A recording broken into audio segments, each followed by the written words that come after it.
Hello everybody, welcome to this year's Diversity and Inclusion event from Computer Weekly and Spinks. I'm Brian Glick, I'm the Editor-in-Chief of Computer Weekly.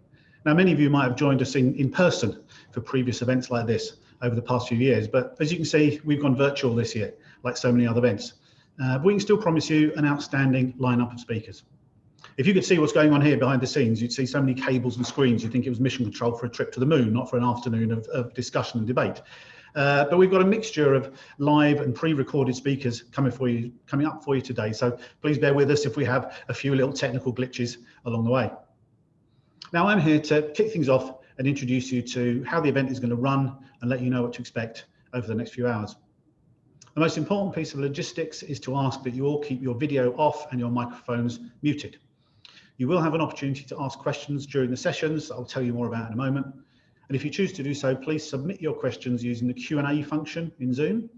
If you want to send us a message at any time, please use the chat function, which we'll be monitoring throughout the session. First of all, though, I'd like to remind everyone of why we're all here and why we run this event every year. Those of you with long memories may recall that this event started off as a celebration of women in technology. I think it was 8 years or so ago now we did the first of these events. In recent years, though, we've broadened it out to discuss all underrepresented groups in UK technology. It's no coincidence that we're here on the first day of Black History Month in the UK and also in the middle of National Inclusion Week. This year, perhaps more than ever, diversity in tech has become an even more important topic. In the wider world, we've seen awareness and action around the Black Lives Matter movement growing. The pandemic and lockdown have brought a huge focus on all our working lives as technology enabled the surge in remote working. That's brought with it difficulties as well, like rising mental health issues among isolated workers. And of course, the virus itself, which has disproportionately affected Black, Asian and other ethnic minority groups, as well as the elderly and disabled. In technology, the issues we've discussed at this event in previous years, sadly, have still not gone away. This year, we've seen, for example, an exams algorithm that discriminated against children from lower income and historically lower achieving schools and localities. Many children have also seen their schooling affected by their lack of computer equipment or broadband while they've been locked down at home. And only recently, we've seen how Twitter's image cropping algorithm, it turns out to be biased towards white faces over black faces when choosing what part of an image to display. As I say, sadly, these sort of things aren't going away. And the biggest disappointment is that we've been talking about these things for a few years now. We're trying to do our bit, though, to address some of that. The pandemic has made all of society even more reliant on technology, and all of us in tech have a collective responsibility to make sure that what we do reflects the diversity of the society we serve, and our workplaces are inclusive and allow everyone to bring their true self to work. Research by the BCS this year highlighted how far we have to go in recruiting and retaining talent from underrepresented groups, and in particular, in ensuring equality of opportunity as people move up the career ladder. Now, we hope the speakers that you're going to hear from this afternoon will help you to understand more about these issues and what needs to be done to address them. And I hope to help you make your workplace more diverse and inclusive for the benefit of all of us. Now, I'm just going to bring a slide up to start taking you through what we're going to be doing this afternoon. I'm working off two screens here, so pardon me while I get everything going here. There we go. Right, okay, hopefully you can all see that slide now. The afternoon is going to be split into three sections with a variety of speakers, panelists, and discussions taking place. Shortly, we'll introduce you to our first two keynote speakers, who will be Dame Stephanie Shirley, a legend of women in technology, and Dr. Ronda Železný-Green, and then we'll be focusing on a panel debate on mental health in the workplace.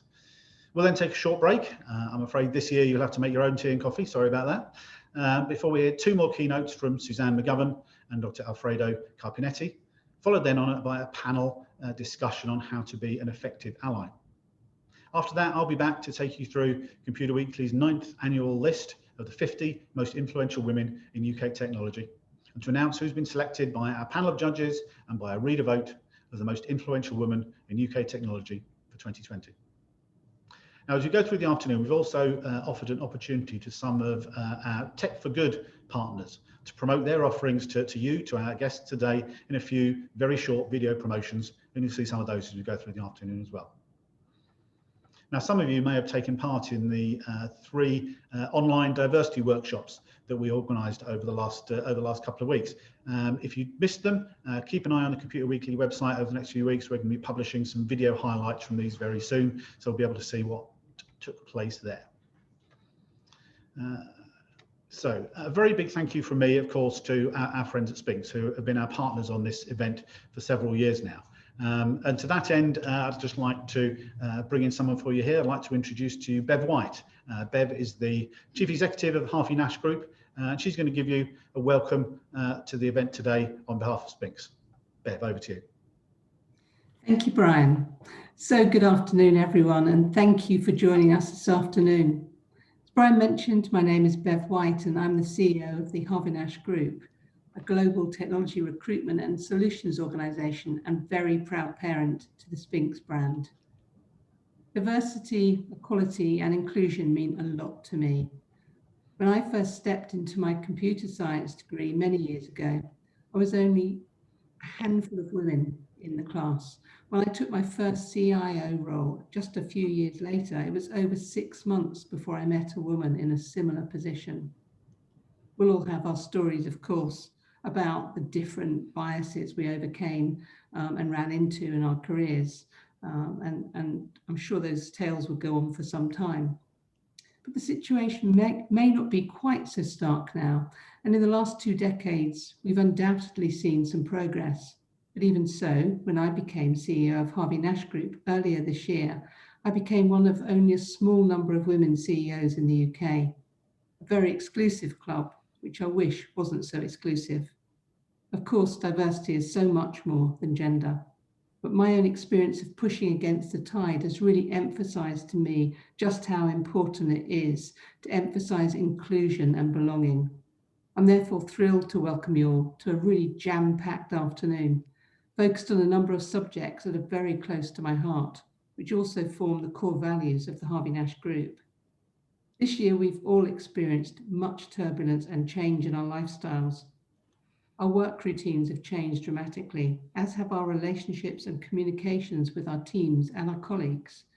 We've seen the world fighting against injustices and have been awakened to the changes we need to drive in our own lives, our attitudes, and of course, our workforce. Today, you will be hearing from some of the most inspiring trailblazers in tech, those who've actively promoted inclusion and diversity, not only in their own organisations, but within the tech industry. We'll also be hearing about proactive ways in which we can become allies with our colleagues from underrepresented groups, how we can support the mental health of our team members, how we can be advocates for inclusion and ensure everyone is able to bring their best selves into the work every single day. Only by embedding these strong values and processes into our businesses, we will start to see a wave of unity and growth across the entire industry. I really hope you enjoyed today's event and gained some key takeaways for you to implement, not only in your businesses, but in your personal lives too. I know I will. I'll now hand over to Claire to welcome our first speaker. Thanks, Bev. It's actually back to me first. I'll be introducing Claire in a minute, but thanks ever so much, Bev, for your contribution there.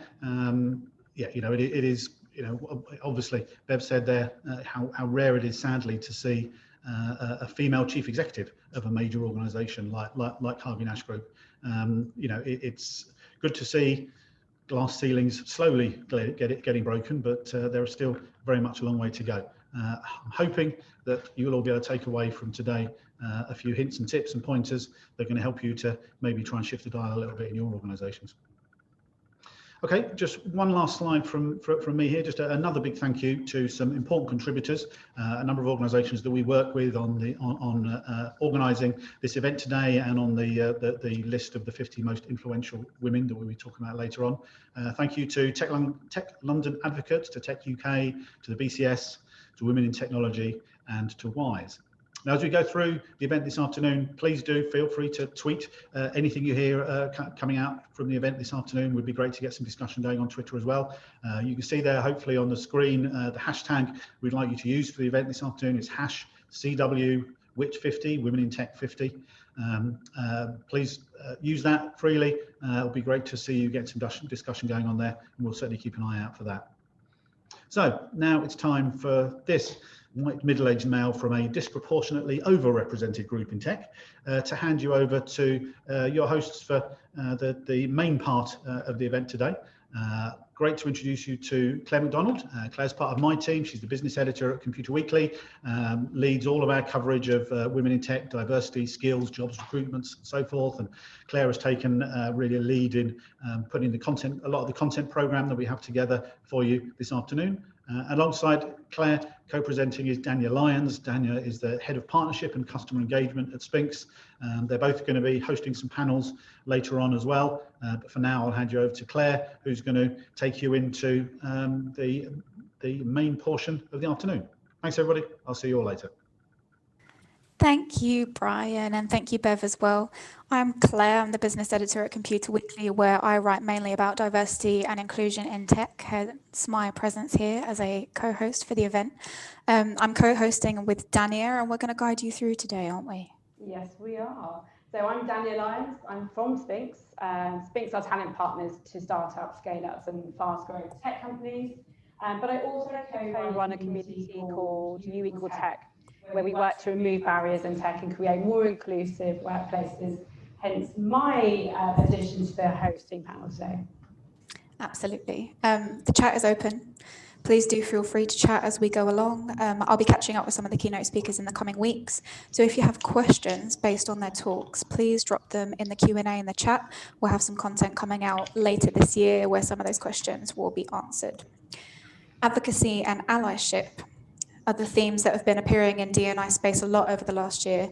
When I floated the idea of using that as a theme for this event when we were planning it in January, I had no idea how relevant it would be when the event came around. Every year when we talk about D&I emphasize how important it is to put the work in to make sure that the tech sector becomes an equal and inclusive space. And unfortunately, every year, we also have to emphasize how much work there is to do to make that happen. So let's get to the work. Without any further ado, our first keynote speaker is Dame Stephanie Shirley. Shirley is a philanthropist, an IT entrepreneur who in the 60s set up a software business where she employed only women on a flexible working basis. And today she's going to be talking about how the position of women in the tech sector has changed since those times, and she's going to make a few points about allyship as well. So very much looking forward to that. Very exciting.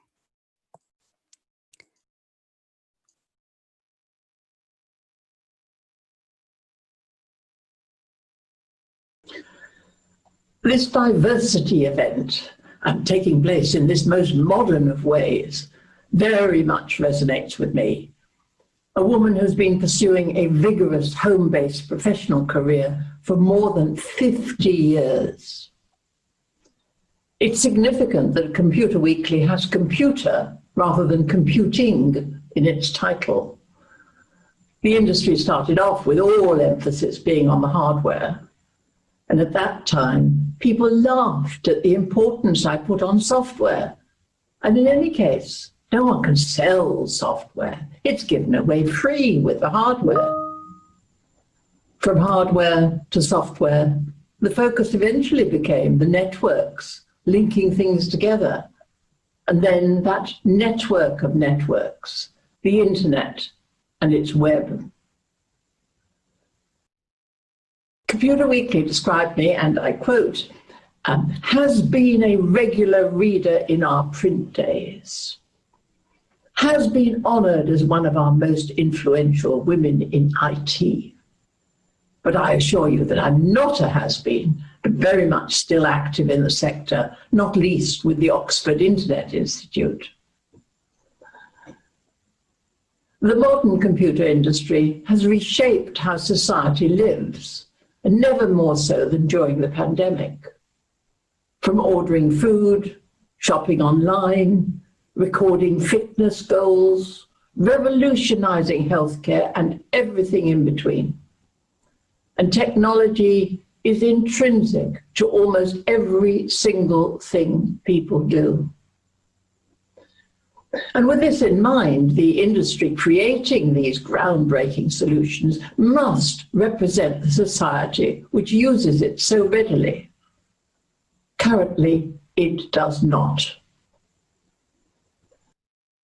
Diversity is strength in the technology industry. Tech companies, like all businesses, are more profitable if they have diverse workforces. And according to a 2017 study by McKinsey, companies in the top quartile for gender diversity on executive teams were 21% more likely to experience above average profitability than companies in the fourth quartile. And that's because diversity brings different ideas to business. By employing workers from different backgrounds, companies can stimulate debate, target diverse market sectors, and avoid the dreaded existence of the boardroom as an echo chamber. In the modern age, when disruptive technology is changing the way the world operates, we have the chance to create a more equal society for everyone. And when the majority of the world's technology workers come from the same demographic, however, this becomes difficult, a difficult feat. I was always lucky in knowing what I wanted to do, pure mathematics. And girls of my generation were not supposed to study maths, but then I always had to challenge the stereotype. I'd had to fight to be taught mathematics, changing schools twice and ending up in a boys' school, an early introduction to the gauntlet of leering, catcalls and whistling, which was then woman's lot. Power has shifted since then, but as we know from the Me Too movement, sexual harassment remains in many guises.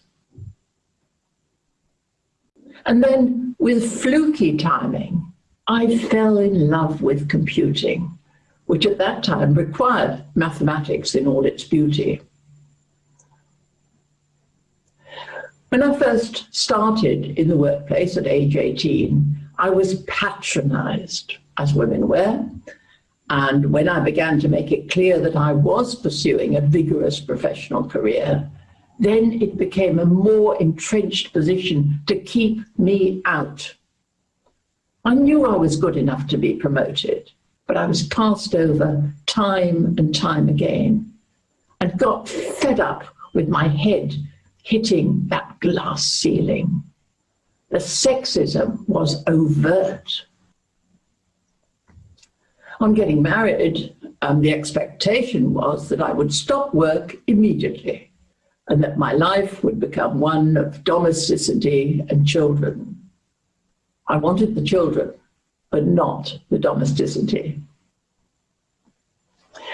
As you can read in my memoir, Let It Go, I launched my software company in 1962 when I was 29 from our dining room table with about £100 in today's money. Freelance Programmers was a company of women, for women, focused on creating an environment where women could manage their home and professional lives. To do that, we had to be family friendly, with flexible hours and home working encouraged, one of the first businesses to do such things. My female employees had good degrees, good qualifications, but had left work on marriage or having their first child. Women are much more likely than men to drop out of the workforce in order to focus on other parts of their lives, especially family. But the higher workforce quit rate of women has nothing to do with ambition. Women with children are just as interested in career opportunities as women without children. You can always tell ambitious women by the shape of our heads. They're flat on top from being patted patronizingly. We explicitly championed a woman's right to be regarded as equal in the workplace. In 1975, 13 years from my company's startup, Britain's sex discrimination legislation came in, which meant it was illegal to have our pro-female policies. And as a fine example of unintended consequences, my woman's company had to let the men in. Nowadays, it's more difficult because sexism is more subtle and cultural. My advice to female entrepreneurs is robust. Women should let sexism wash off them and get on with things. I advocate for anonymized CVs, anonymized application forms. A case can be made that an AI system, rather than the recommendations of managers, should be used to identify not just candidates for interviews, but candidates for advancement as well. After all, let's forget the recent examination fiasco. The unbiased judgment of an AI system should not penalize or reward an employee based on his or her gender or race or background or disability. Diverse teams have the ability to make full-bodied solutions for society. And allyship is the key to unlocking the power of diversity. I know that good employers do now work hard to diversify, which is proven to progress into innovation. I'm often asked, are you a feminist? Well, the answer is no. I am a humanist, totally committed to valuing each human being and convinced that every single person can make a difference. One of my company's very first programmers was Mrs. Bakaya. We were much more formal in those days. An Indian lady who wore the most fabulous saris. Later, Sylvan was tall, dark, and handsome, his description, and one of the very first black directors to be seen in the City of London. I shall always remember the shock waves when we turned up together at a formal dinner. Earlier this year, we had a live-in Nigerian carer for my husband. And I was horrified to learn she wore a wig of Caucasian hair because her agency felt too many people disliked Nigerian braids. Allies know they're not members of the underinvested community they support, but make a concerted effort to better understand the struggle every single day. So whether at board level or in the home, I aim to align myself with the fight against racism, even if that means little more than signing the BLM petition. I learned to follow different people with an array of voices and listen to them. By creating a more culturally diverse workplace, things are much more innovative. Why? Because similarity kills innovation. When team members are too alike, things can get missed or overlooked. And after all, every organization is perfectly designed to get the results they are getting. To have the most successful and well-rounded computing industry, representation of marginalized groups must improve. And to invoke this change, the majority must help, support, and advocate for the minority. If engaged correctly, allies hold the power and the key to stimulate positive change. Everyone has the ability to be an ally, as privilege is intersectional. White women can be actionable allies to people of colour. Men can be allies to women. Cisgender people can be allies to members of the non-binary community. Able-bodied people can be allies to those with different abilities. Economically privileged people can be allied to those who are not. Unconscious bias that lies within us all, so we need to challenge it, bears a lot of responsibility. Some organizations have implemented unconscious bias training, but this alone does not make statistically significant differences. In fact, I've read that unconscious bias training, especially as a one-off, can be counterproductive. To be allies, actionable allies, words and actions must be in sync. Allyship is a verb, not a noun. Through personal actions, a more inclusive environment can be fostered in a number of ways. People in privileged positions have the ability to call out unacceptable behaviour towards underrepresented people and be heard. Understanding and recognising people can be a daunting and uncomfortable task. And having uncomfortable conversations with yourself, understanding the systemic and social issues which may have played in your favour, is eye-opening and allows you to use this privilege to amplify those who do not have it.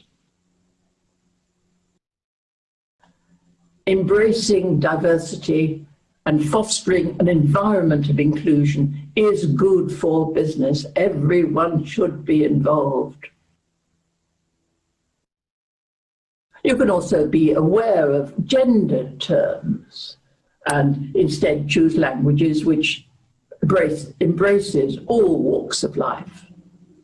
For example, use partner instead of gendered terms such as husband or wife to be more inclusive. To attract and retain different kinds of people, try using different recruitment methods. Partner with organizations which actively push for equality in that space. Take part in conferences and reach out to underrepresented people for their honest feedback on where they would look for roles. Listen to the people you're trying to reach. For systems and sectors to take everyone into account, representation must shift from an economic imperative to a moral one. And that's where you want to be. Let me leave you with this. A true ally, a genuine advocate, must regularly listen to those around them, adapt their thinking, rework what they believe to be correct, and be comfortable being uncomfortable. For only then are you a true supporter, a true friend. Amazing. One of the points that I think comes up a lot is something that Steve emphasised here, is that D&I shouldn't just be a feel-good thing. It's something that makes companies more profitable and, you know, like more, what's the word that I'm looking for? Innovative. I mean, she said it, didn't she? She said that girls of her generations weren't meant to study maths, and that just really brings home for me how far we've actually come. Yeah, exactly. And imagine being, you know, like already part of an underrepresented group and then going to a boys' school to become part of an even bigger underrepresented, you know, group to learn something that girls weren't even meant to really be learning at the time. I mean, she truly is the ultimate ally, isn't she? And she's definitely framed this whole conference just perfectly. No pressure then, Ronda. Hiya, how are you? Hi, thank you for having me on. So good to have you. So we're going to hear from you now. Ronda is the Global Head of Training and e-learning at the Internet Society. And if I'm correct, you're going to talk today about supporting Black people in tech during a time when there's been a huge focus on racial awakening. Is that right? That is correct. And thank you so much, Claire, for that kind introduction. So thank you, everyone. My name is Dr. Ronda Železný-Green, and as you can see from the title of my talk, I'm going to speak today about what you can do concretely to advocate for Black people during this period of racial awakening. Algorithms that decide university placements, access to visas, and the rights to benefits. Skills that aren't needed, yet are still written into job descriptions. Referral systems that privilege who you know and not what you can do.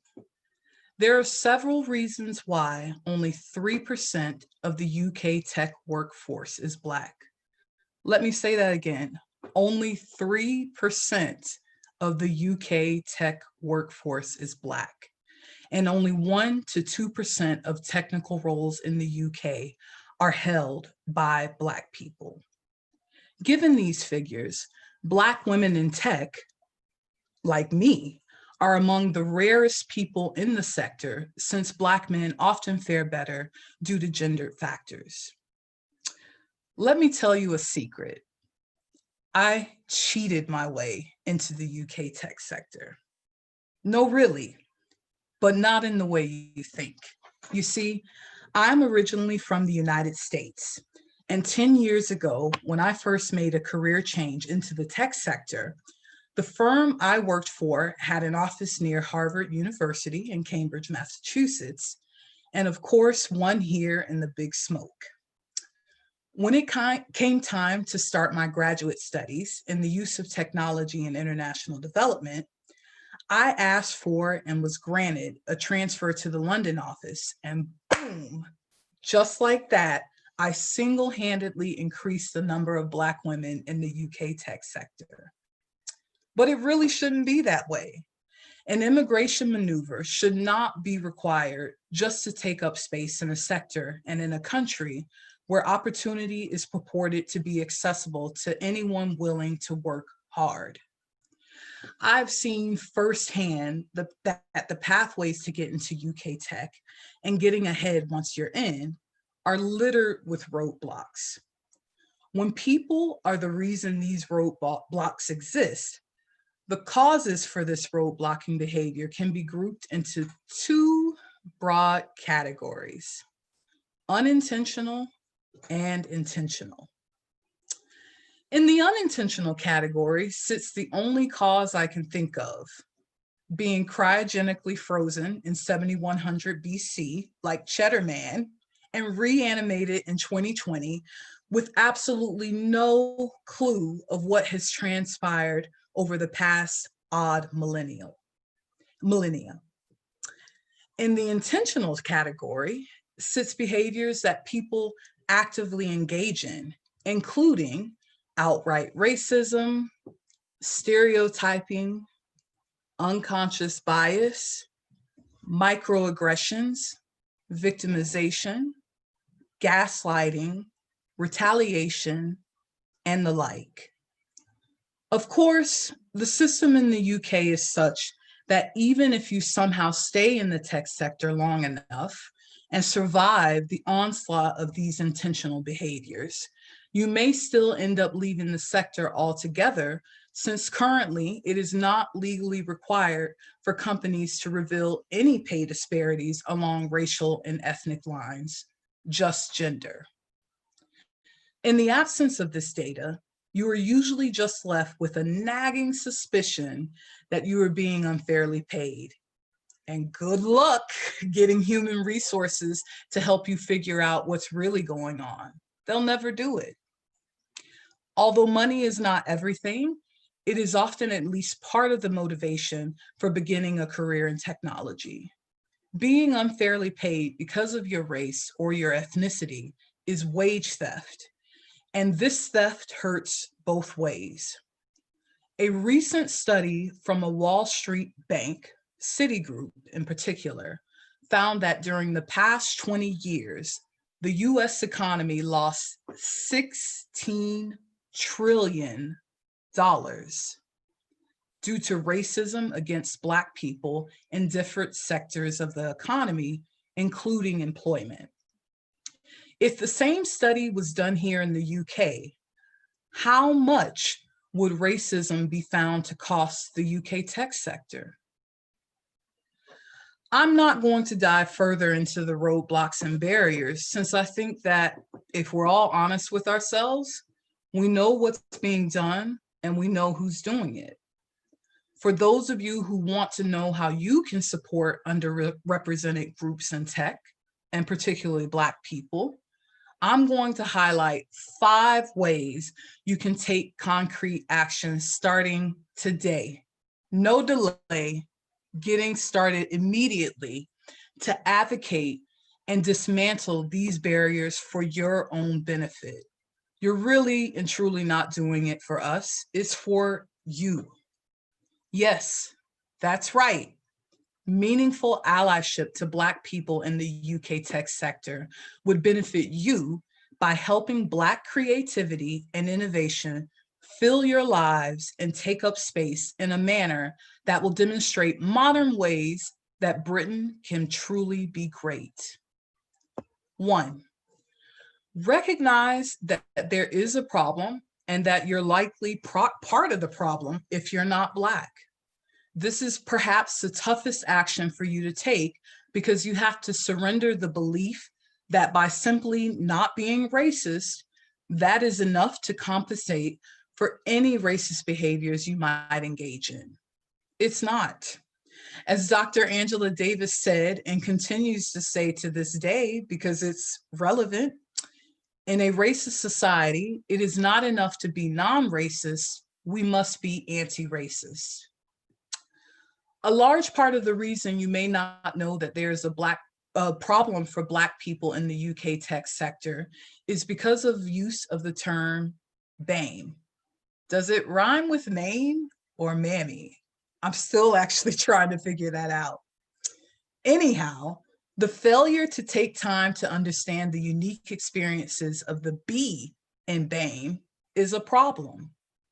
By lumping together every single person that's different to the majority of British society, people are being set up to believe that we all have equitable opportunities to succeed in life, and by extension, in tech, no matter what we look like. This is why I focus on Black people in the UK tech sector in this talk. Diversity is good, but you also have to call a thing a thing. The problem is that many people in this country do not recognize Blackness. Because people do not recognize Blackness, they then do not recognize that being Black in the UK means that Black people have a unique set of circumstances that require the dismantling of existing power structures in order for Black people to truly flourish in tech. In the absence of this recognition, Black people are subjected every single day to racist behavior from their peers and the people who manage them that cause harm, which ultimately prevents their innovation and creativity from benefiting us all. An action that you can take today is to recognize Blackness. See us. We are here and we're not going anywhere. We will continue to take up space in tech, even when there is not an invitation to sit at the table. 2, after that initial shock of acknowledging the problem wears off, learn more about the ways in which your problematic behavior can be harming the people whose color you may have once said before that you don't even see. At the individual level, the first lesson you can learn about your behavior is that it is extremely harmful to claim that you do not see color. As a 2019 piece from the Every Girl magazine points out, Saying you don't see color basically tells Black people you don't see them in their Blackness.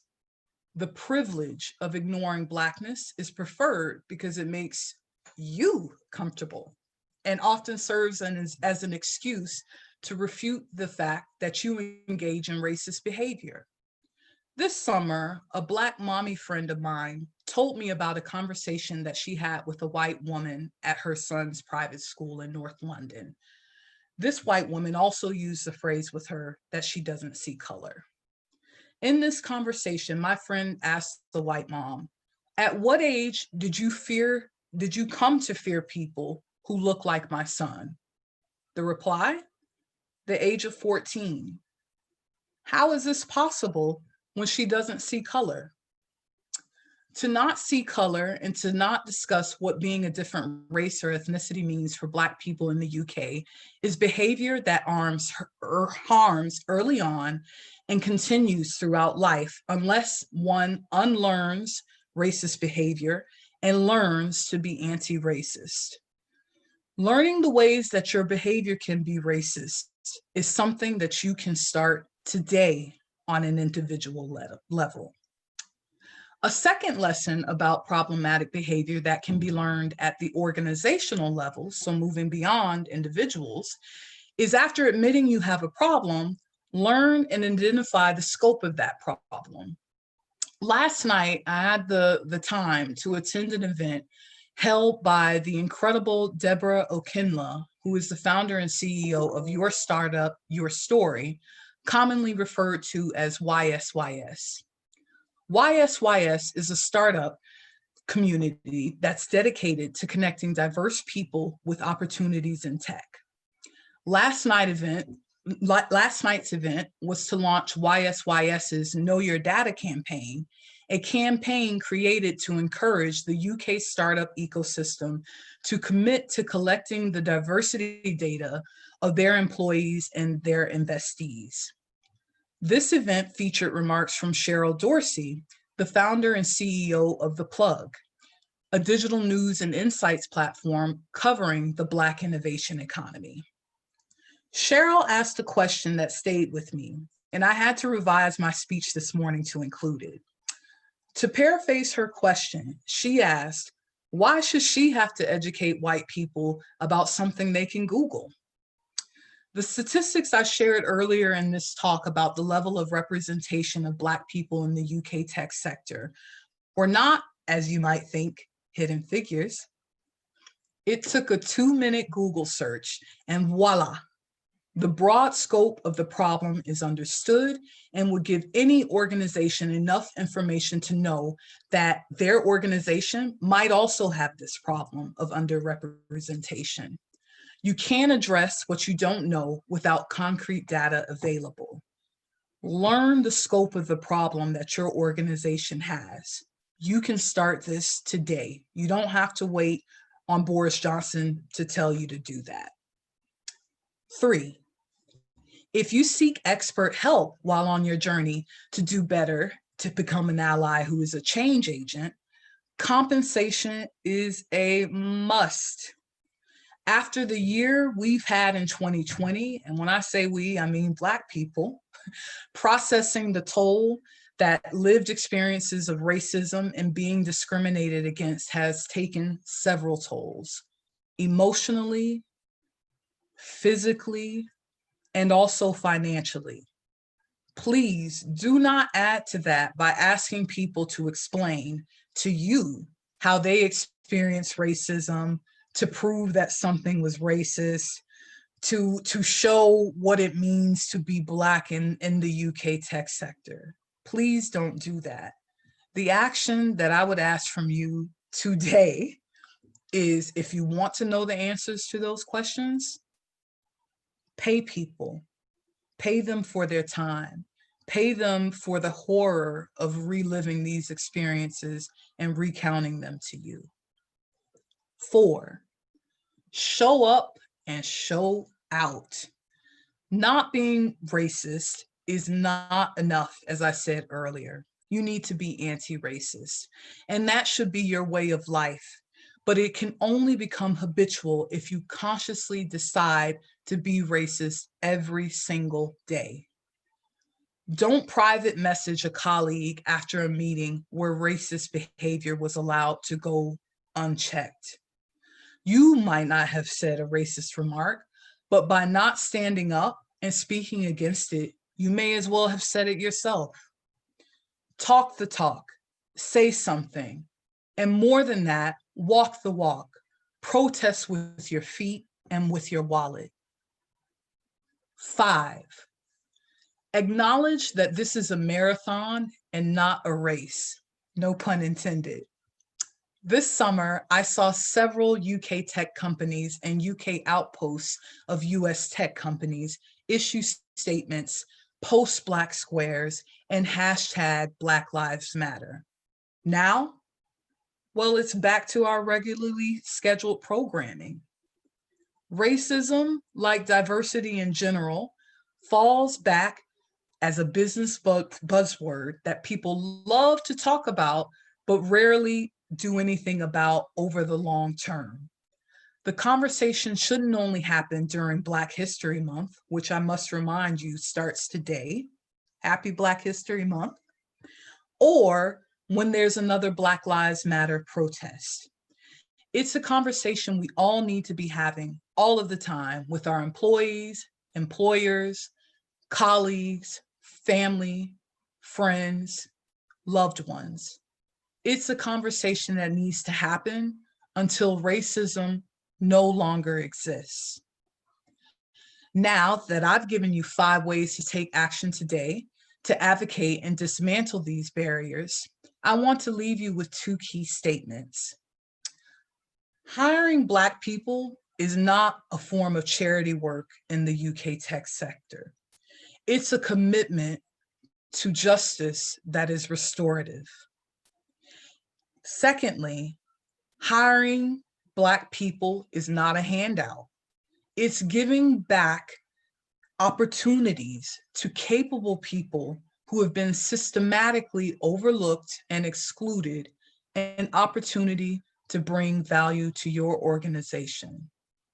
Start today. Thank you. Thank you so much. I wish we could applaud, but yeah, we could applaud here. It's not quite the same when you don't have a room full of people who want to stand up and applaud. There was so much in that talk that we could go over. I don't really know where to start. I think one of the things that I've heard before is using the term BAME as being, like a catch-all for underrepresented groups, and how that sort of doesn't represent people. It doesn't represent everybody's point of view. Do you know what I mean? So I also really, this idea that we need to get out of our own way, people are the roadblocks for change. So we need to start kind of flipping that on its head. Honestly, Ronda, I've written down every one of those 5 points. We have recorded everything, by the way, so we will be sharing that with everyone that has listened in. We've had lots of people asking us that question. So I couldn't thank you enough for your time and for educating. You're very welcome. Thank you for the opportunity to speak here today. Thank you so much. So I can see that my panel have arrived, but before we get to that, each year when our events are in person, we usually partner with Tech for Good organizations to give them a chance to chat to our community. So I believe that we've got coming up one of those opportunities now. Is that right, Dania? Yeah, that's right. So yeah, normally in our in-person events, we have free stands for Tech for Good companies to help kind of raise the profile of some people out there doing some awesome stuff in this space. And here is our first Tech for Good ad. Brilliant. Hi, I'm Phil, co-founder of EZA. Imagine if when you were a student, you always had somebody to ask for help, when you were struggling through your 11+, GCSEs, or even A-levels. Now, what if I told you that that is actually reality?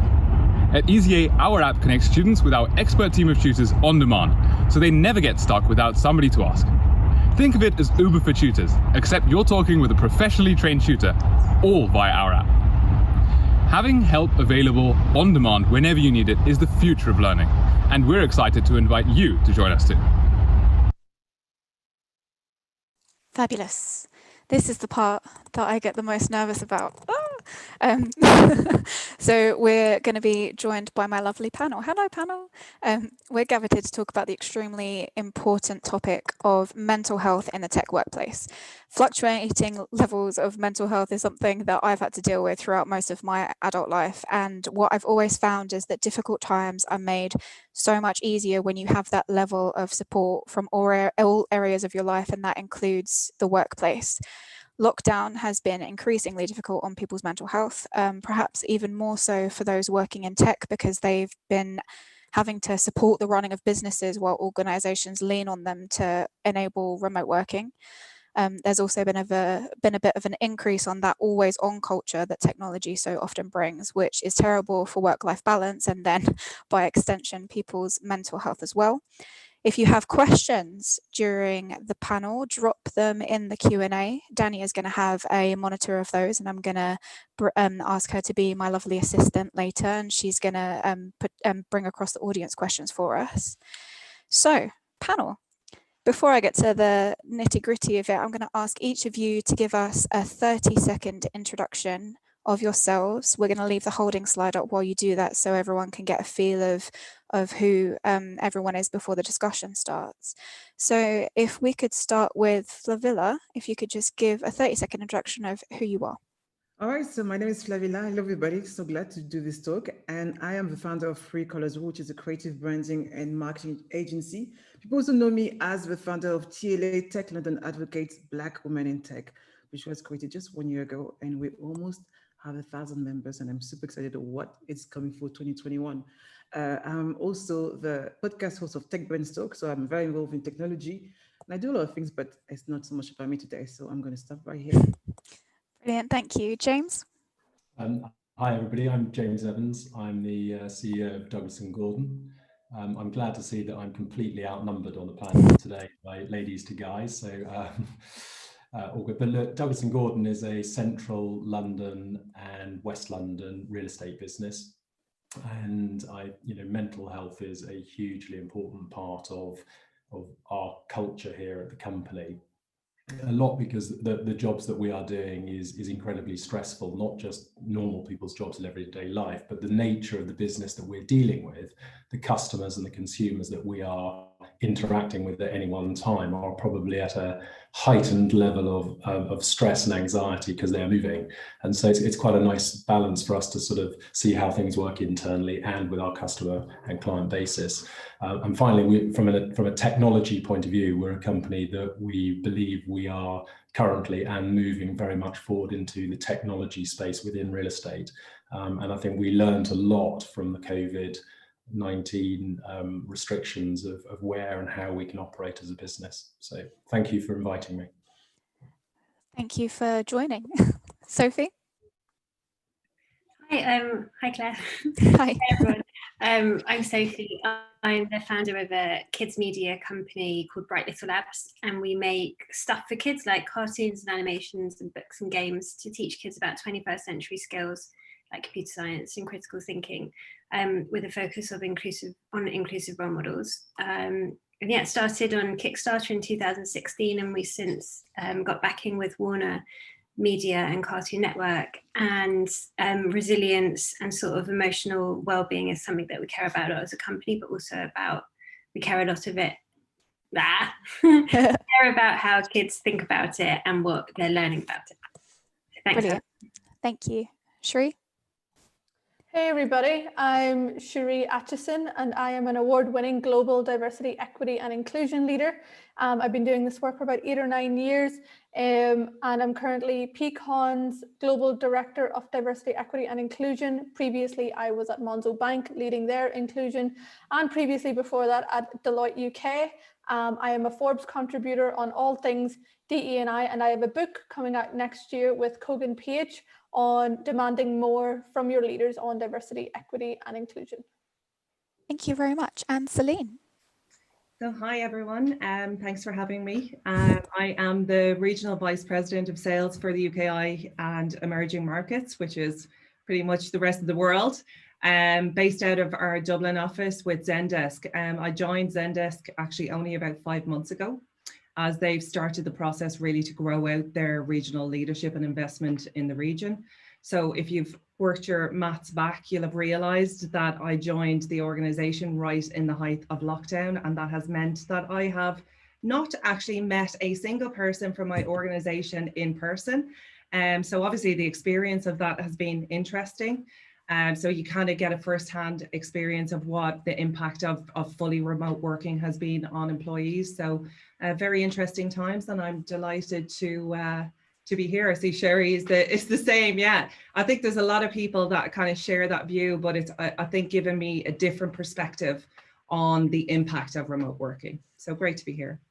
Brilliant. And we can probably touch on that a little bit in later on in the chat, because that's something that can probably impact, you know, like your mental health and your feeling of support in an organization as well.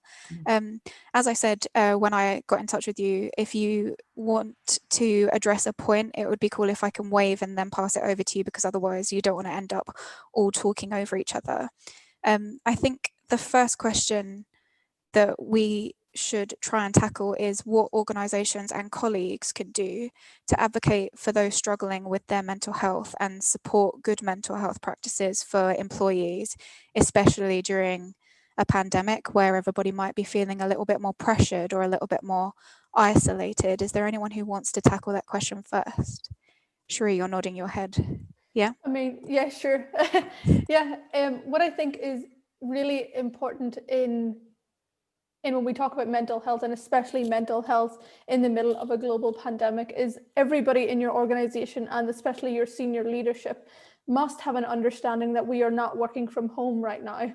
We are existing in our houses, trying to balance literally everything at the same time whilst there is a global pandemic, and we happen to be doing that at home. So this is not the same working from home that we were doing previously at the start of the year, where maybe you work from home on a Friday or a Monday, so you have less of a commute. This is literally to save lives, not just your own, but those around you and the people that you potentially come in contact with. And so that takes a toll on your mental health, because it's a very different experience. It also takes a toll whenever businesses don't appreciate and accept that it is two very different situations. And even referring to it as working from home, whilst yes, it's quick to say, it's actually not very truthful, and it's kind of facetious. Now, what I think organizations need to do, have very frank conversations about that at a company-wide level, but also ensuring that you have trained and appropriate people partners, people managers, etc., adequately trained to deal with the things that are coming through right now, as well as the people that need to look after those folks as well. And that means really understanding how mental health affects people in different ways, ensuring that, for example, ethnicities, cultures, etc., are not forgotten in this. Quite often you will see the majority of, for example, HR business partners, HR leads are white. And if they haven't had appropriate education on dealing with, for example, ethnicity related issues around mental health and so on, especially given the racial tensions, etc., that have always existed but are coming to life more and more and more, if they're not appropriately trained to deal with that, then the people that are affected are those that have already been detrimentally affected before. And that means having a really robust process and policy in place for people to get the help they need, whilst knowing that they can trust that they will talk to someone and their team lead that has been trained and isn't someone who's just, you know, trying to find their way in doing this, because it's too dangerous and it's too risky. Has anybody else on the panel found that as well? Flavilla, can we go with you first? No, because my experience is very different from everybody else, because you can see I'm sitting in my office. There's no one but me over the last couple of months. So my team has always been super hybrid. Hybrid is very different from remote. So hybrid means that you still come to the office, but you don't have visibility to come every day. Obviously, we went from hybrid to fully remote. And so I think when it comes to dealing, and again, I probably see from a business owner point of view, has always been allowing. So I think as a leader, we expect to be strong and know exactly how to handle things. And I think this open conversation that I've always had with my team allow them to know that they can also show some part of their vulnerability.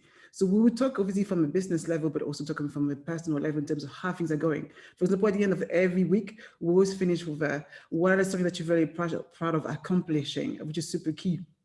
So it's like, what are you doing every weekend? I think it's important that we know that they are not just working in isolation, then obviously everybody had a bit of a Zoom exhaustion at some point, going from one meeting to another. It's knowing that I have never been focusing on their input, but much more on the input, but much more on the output. So really, what result are we expecting at the end? So they have that flexibility to use how they want to use their time with as much flexibility as they can. And I think we understand as well that because you're working from home, especially people who have kids, they need to readapt themselves. So I'm not expecting necessarily to have like be there at 9 o'clock on the dot. You know what you're doing in terms of more take ownership of your work and find a way to really adapt it to the new lifestyle that you find yourself into. And I think it's important, as we say, from what I've always valued is that, that openness in terms of how we feel as leaders, and therefore they also know that the door is open to have this conversation. And you see how when one person starts talking about how they feel about the situation, somebody else just leads and says something else.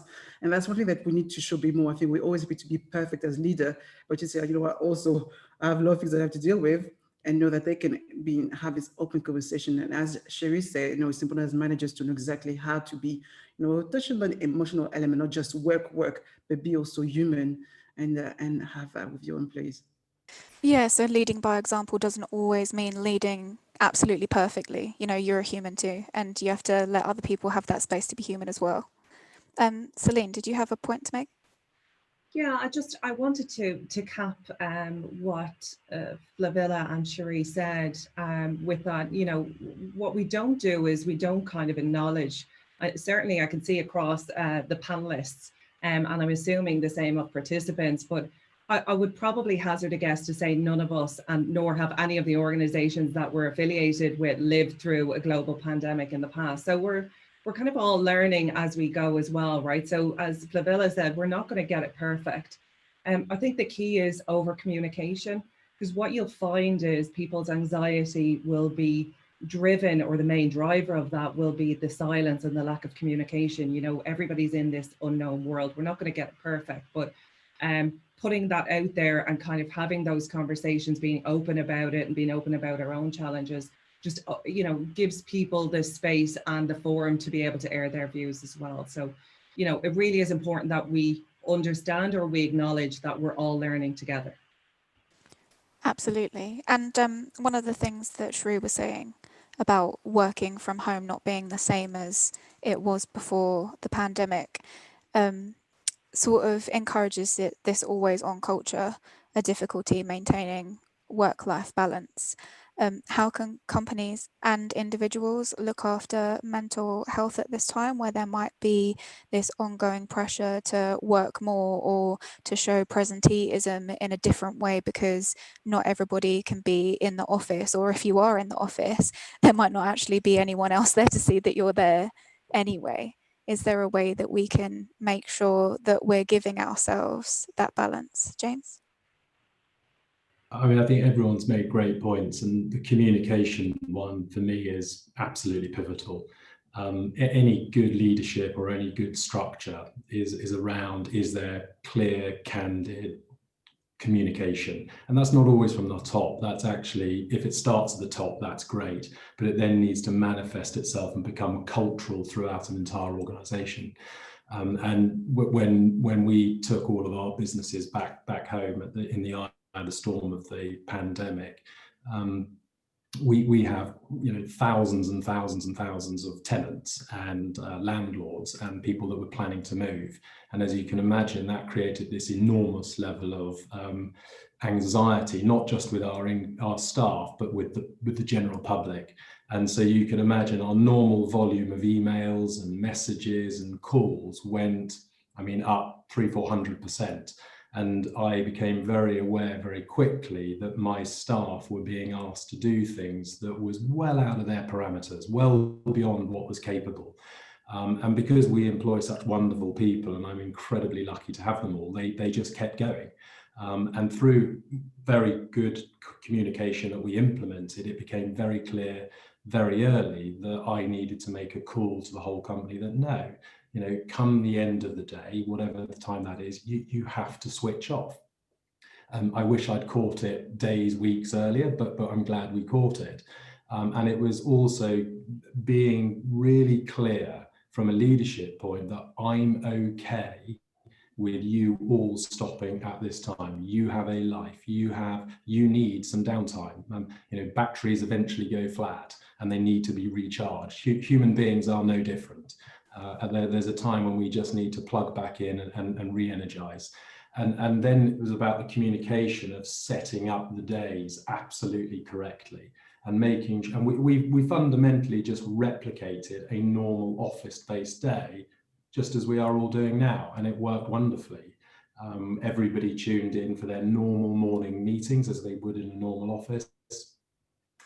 We did encourage people to get dressed properly, comb their hair, dress as they would normally. I did see, it gave me a lovely insight to how people really live their lives. I've seen lots of different pajamas, which was lovely. But the reality is we looked at each other, we remembered who we were, we smiled at each other, we laughed, we joked, we created that culture. And what manifested itself was, it's okay, we're all in this together. And Claire, I loved your point. Sorry, it might have been Sheree, apologies. None of us have been in this pandemic before, so we're all learning on the job. And we get things right, we get things wrong, and it's absolutely fine to get it wrong.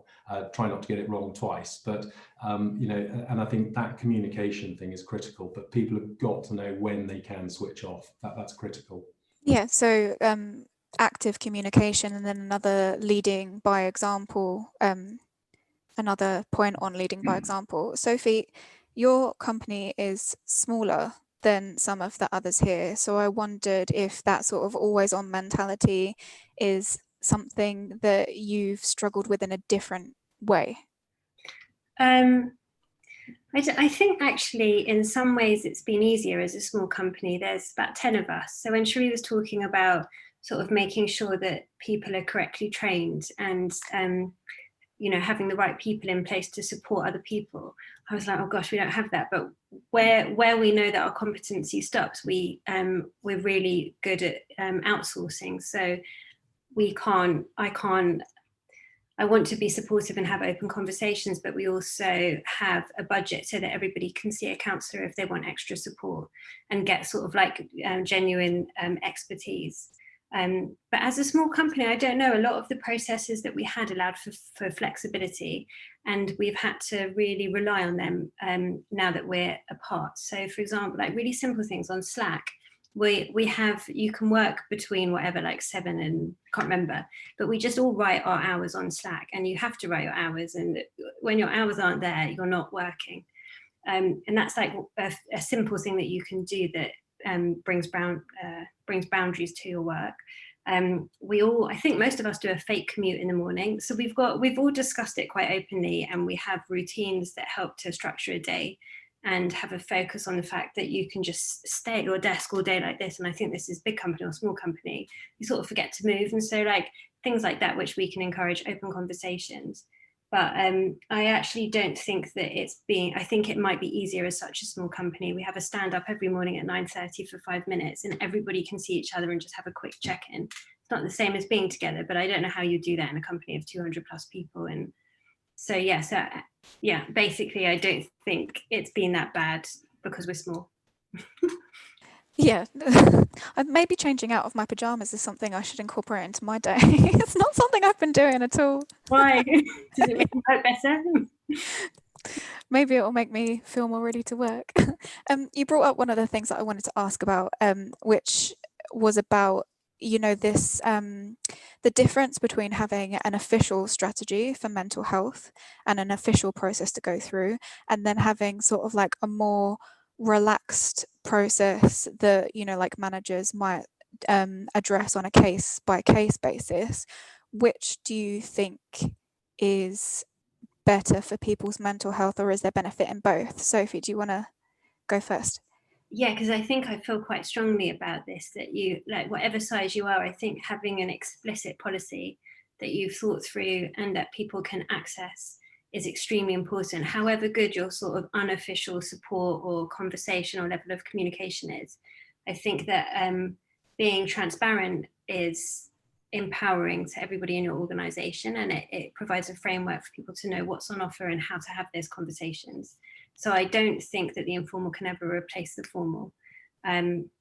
yeah, so I really believe in the formal, and then obviously the culture helps. Like I sometimes will take a day off work because I'm anxious, which I see it's the same as saying I've got the flu today. But I'll say it to everybody around me because I sort of don't want it to be a thing that I'm ashamed about.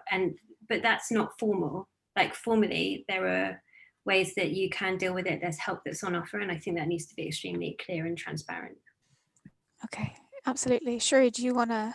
Yeah, I think that's incredibly important, because what happens if you don't have something formal in place is that those that benefit the most from the informal policies will be those that are more comfortable or confident in asking or being clear. And we know that, for example, those with different disabilities or neurodiversity, etc., that may not be those people. And if we are not creating something that is incredibly unvague, what is the opposite of not vague, whatever that is, very clear and easy to understand, then things are up for discussion that shouldn't be and shouldn't need to be. It should be very clear to understand. If you want to get mental health support, this is the resources we provide, the different insurance we can provide, how to access the free counselling sessions and so on. And then that's bolstered by, I guess, almost like the culture piece that Sophie's talking about, the informal, I'm taking a day because I'm feeling anxious, or I'm struggling today, so I'm taking this day off, and so on. Almost the embedding the mental health support into the culture. But if you only have that, then the people that really, really need that support, that maybe aren't as confident in saying those things or asking, simply won't get it, and that's just not good enough. Yeah, it can even be really difficult, like Sophie said, just to say, I'm taking a sick day today because I'm not well. In the same way that if you had a headache or a migraine or the flu, like Sophie said, you would just say, I don't feel well today, I can't work. And sometimes with mental health, there's this sort of pressure to pretend that you're okay because it's something that, to a certain extent, for a limited amount of time before it completely overwhelms you, you can ignore. Celine, did you have a point on this? Official versus unofficial? Yeah, I think, I'd echo what everybody else has said. I think the framework is almost like a schooling system. It like covers the basics, but it doesn't allow for anything that's outside of the norm. So I happen to have a teen who is autistic, on the high end of the autistic spectrum, but that makes me hyper aware of the way I converse with him, or how we interact in our day-to-day is very different to how I would interact with my other child. And so I think where the formal versus informal comes in is that the informal allows us to accommodate those kind of peripheral needs that maybe just aren't answered by formal mechanisms. So, doing things like, we have a lot of informal initiatives that we run in Zendesk, like Wellbeing Wednesdays, so to give people, I think it was James mentioned earlier about kind of getting ahead of the curve and telling people to stop at a point. So giving people the space so that they don't feel, I think the onus is on an organization to push these agendas, so people don't feel uncomfortable in voicing them. Like James with the pajama scenarios, I've seen people sit in their children's bedrooms because that's where they can kind of get time out. So I think it's super important that we have a blend of both. I think that I won't say the informal is the icing on the cake because it's a necessary, it's not negotiable, but I think it's where we allow for variances or variables with people, right, that are inevitable. Awesome. And do Flavilla and James, do either of you have an additional point to make, or James, do you want to go? I'll super quick because I completely agree with everyone's points. I think they're bang on. I think with people, everybody is different and everyone copes with things in a completely different way. And my belief is very much with Sophie, there has to be a very sensible, formal, correct procedure. But at the same time, I'm a big believer it's not one or the other, it's definitely both. And I desperately try to make sure that we are preventative in this rather than just trying to cure it when it becomes a challenge. Now, sometimes that is well out of our hands, and sometimes it's got nothing to do with work, it's people's personal points. And a successful team would be one where the relationships are built on really strong foundations of trust. And when we're working with all of our staff, my view is it's not, we're lucky, we're a lovely family-run business, so we have family values as a business too. And so my view is we treat each other, there's no hierarchy, we're all in this together, everyone is equally important, we've got to be. And if we look after each other like our family, then it actually works quite well. And so it's about taking a genuine interest in your people, getting to really, really know them, not just know them as an individual, but know them, their family, what goes on.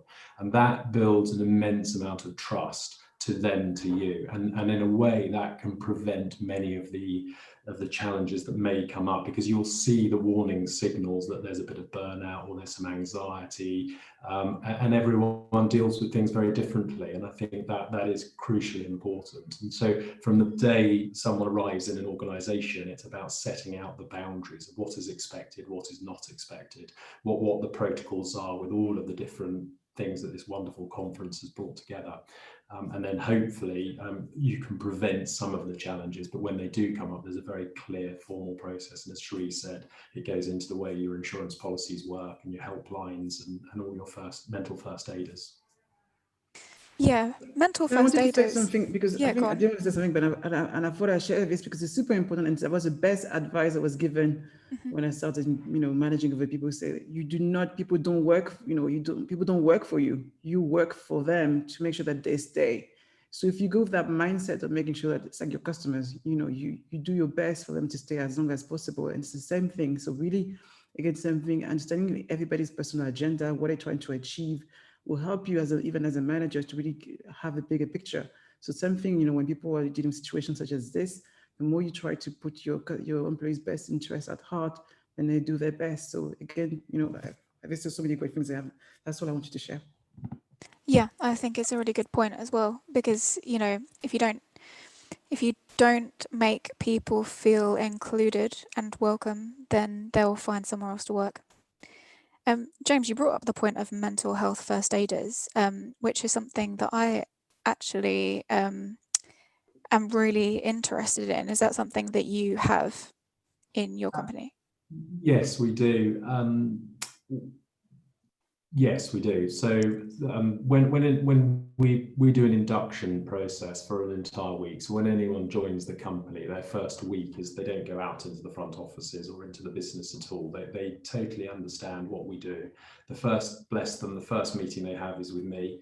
Hopefully I'm not in my pajamas, but and we set out the guidelines and what the business is about and the vision and all of that. And then they progressively go through that week learning every little bit about the business. So they come out at the end of that, before they start their job, feeling hopefully very relaxed. It's like, the anxiety hopefully dissipates. That's not to say it's not going to be, a little bit stressful. That life can be stressful. And that training week is done by the training department. All of the training department are mental first aiders, and they've been through the right courses to do that. And the reason behind that is because when someone joins our organization, or any organization, it's the training department they meet first. So they'll just have a mental affiliation with that group, and they tend to be the more holistic group of people. So at any time through their career, they can loop back in with that person.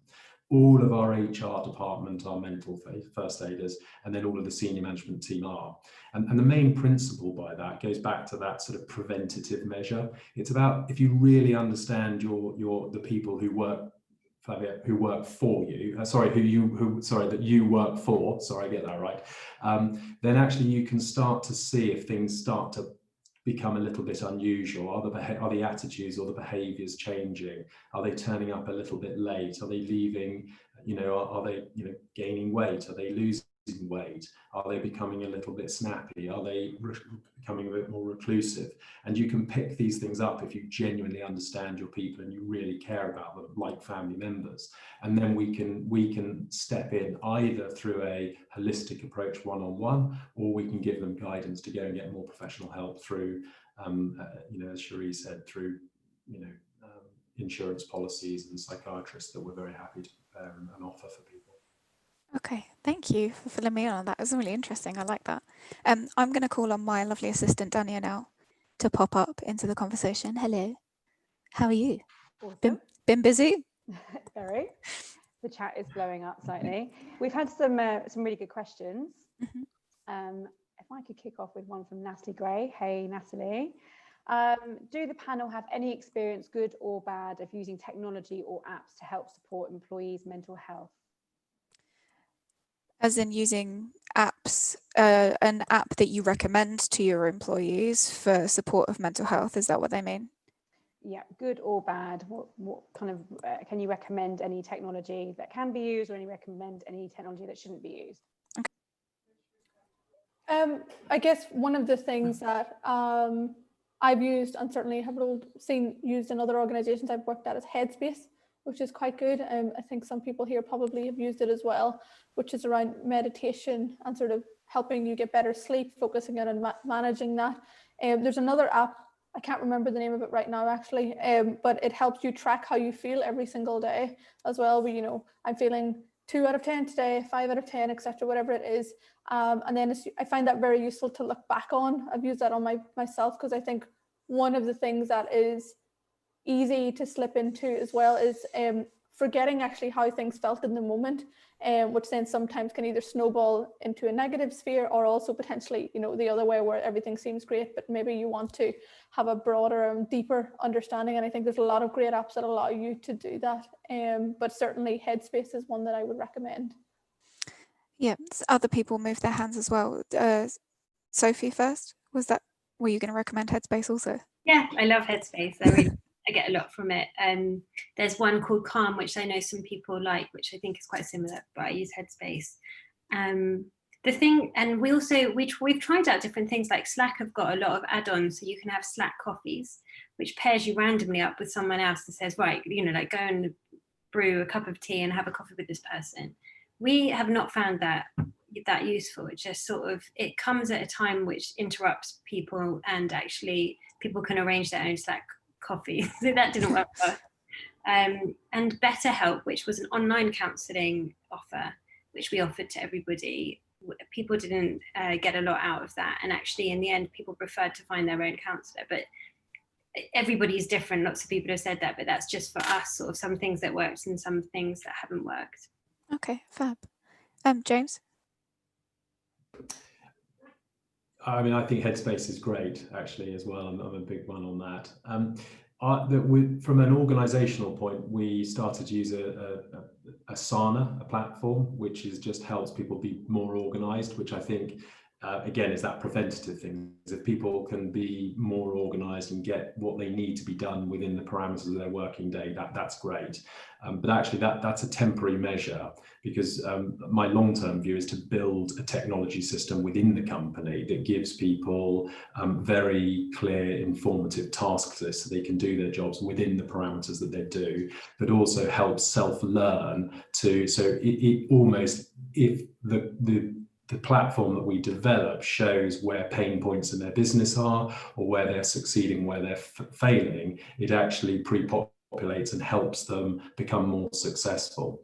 That then ties in, and I'll be super fast on this, but one of the other things that we were very clear about is trying to professionalize the property industry, because in my view, it's not very professional. It really has a long way to go.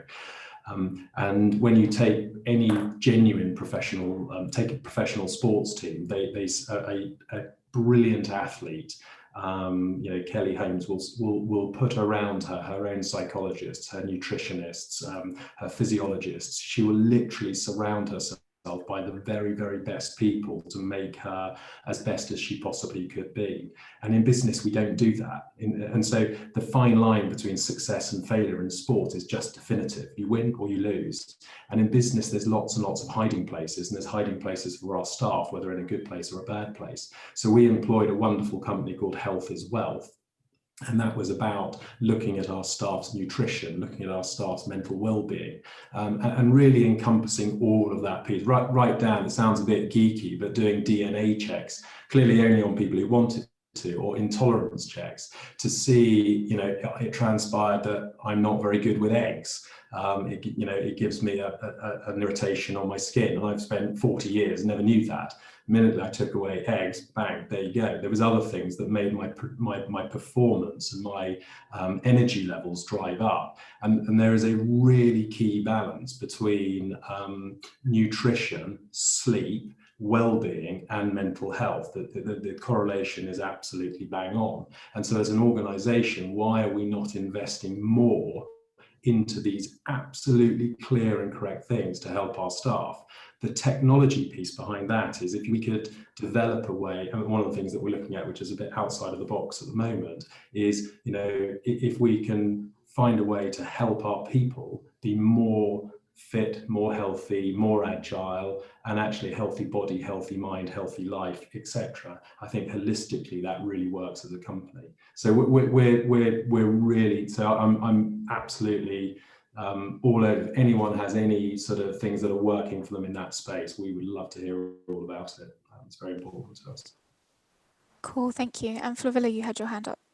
Yeah, I think we've tried some of the things I mentioned before, but you know, my team is so it's so different. So not everybody likes everything. But one thing that we know that we're all in common is food and also music. So we could create, for example, our own, you know, Spotify playlist where people can just share the music. It's a good way to stay connected. I think one thing that we always try to do, because people don't know, but I actually have a team scattered across, you know, most of them are in London, but also I actually employ somebody in Leicester, another person in Lebanon. So I'm very much comfortable with distance. So not people, I believe that you can stay connected no matter where you are.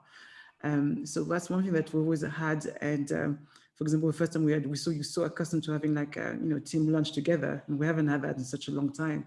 So we try to do like breakfast mornings and, you know, stuff like that. But yes, when it comes to technology, what has really helped, I think music is great. I've tried them meditation. I'm very for meditation, but not everybody has their own way of relaxing. So the way we do it is I kind of share and try different things every now and then, and people share in which one, and they give each other a review in terms of what works. It's about, I think by nature, we are highly creative, and it's just about, you know, trying and see what works and the fun, making it fun along the way, which is super, super important for me and them. Absolutely, thank you. Dania, do we have any more questions? We do. So we have a question from Daisy Pledge, a really good one. When you talk about mental health first aiders, if you're noticing a change in behaviour, how do you start those potentially uncomfortable and very sensitive conversations?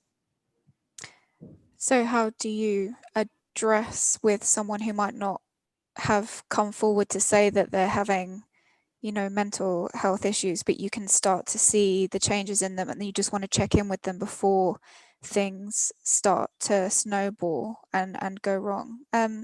Celine, can I come to you on this one? Yeah, I think that's a really difficult question. And the difficulty comes with the individual where they may actually not even be aware of it themselves. So I think for me, from a personal approach, I usually start with maybe addressing an acknowledgement of that change in behavior.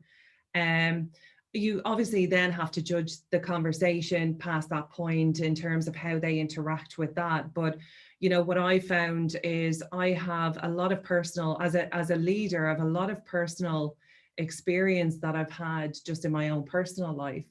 And I often draw from that so that I can, you know, open or create an environment where people feel safe to share from their perspective. So most people that know me, certainly even in a leadership capacity, they'll know that I'm very open with sharing, that I've not had my own personal struggles, but I mentioned earlier I have a child that's autistic, and they're also transgender, and that in its own right has brought lots of mental health issues that we've had to address as a family. So I think what I try to do is I try to share on a personal level so that I can create an environment that makes them feel safe.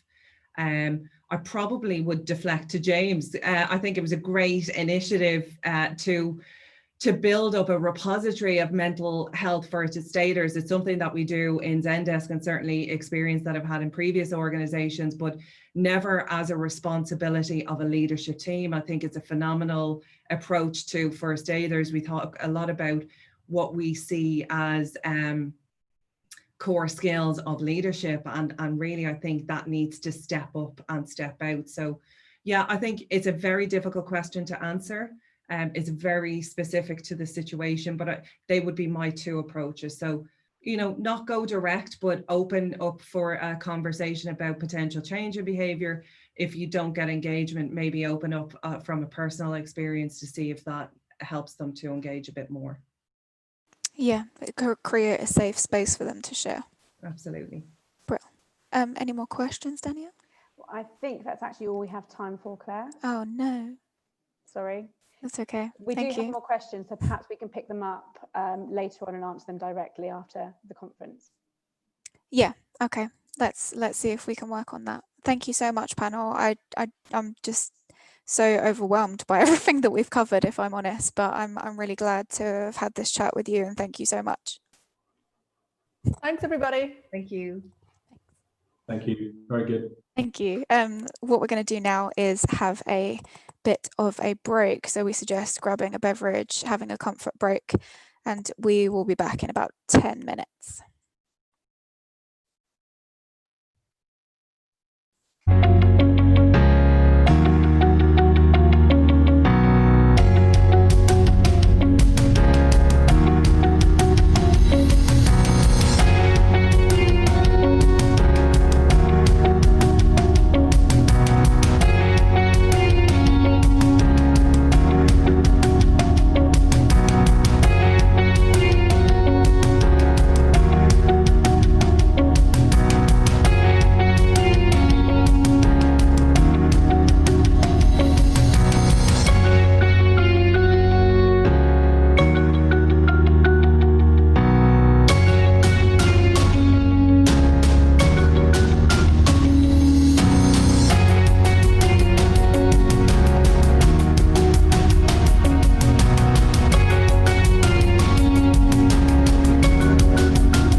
Oh, wasn't quite ready for that one. We were talking about the break. We were talking in the break about how we wish we had more time to go through some of the audience questions for that panel. It could have gone on for at least another hour, I think. It looks awesome. Some of the questions that have come up, actually, we definitely need to cover off. And just so that everyone knows, if we don't get to your questions throughout the panel or even in between the keynotes, we will be coming out to you individually or tweeting answers, and we'll involve the panel members as well in those answers. Yeah, we want to try and make sure that we get, you know, like as much response to you as possible. But more speakers now is what we've got. So the next talk is from Suzanne McGovern. She is the Diversity, Inclusion and Equity Officer at data firm Splunk. So Splunk have done a lot of work internally over the last couple of years to share employee stories in a bid to emphasize the fact that everyone is different and that those differences can actually be extremely beneficial in the tech workplace, fostering things like innovation. So she's going to talk a little bit about allyship and how we can all support people in the workplace so that they feel comfortable with their differences and being themselves.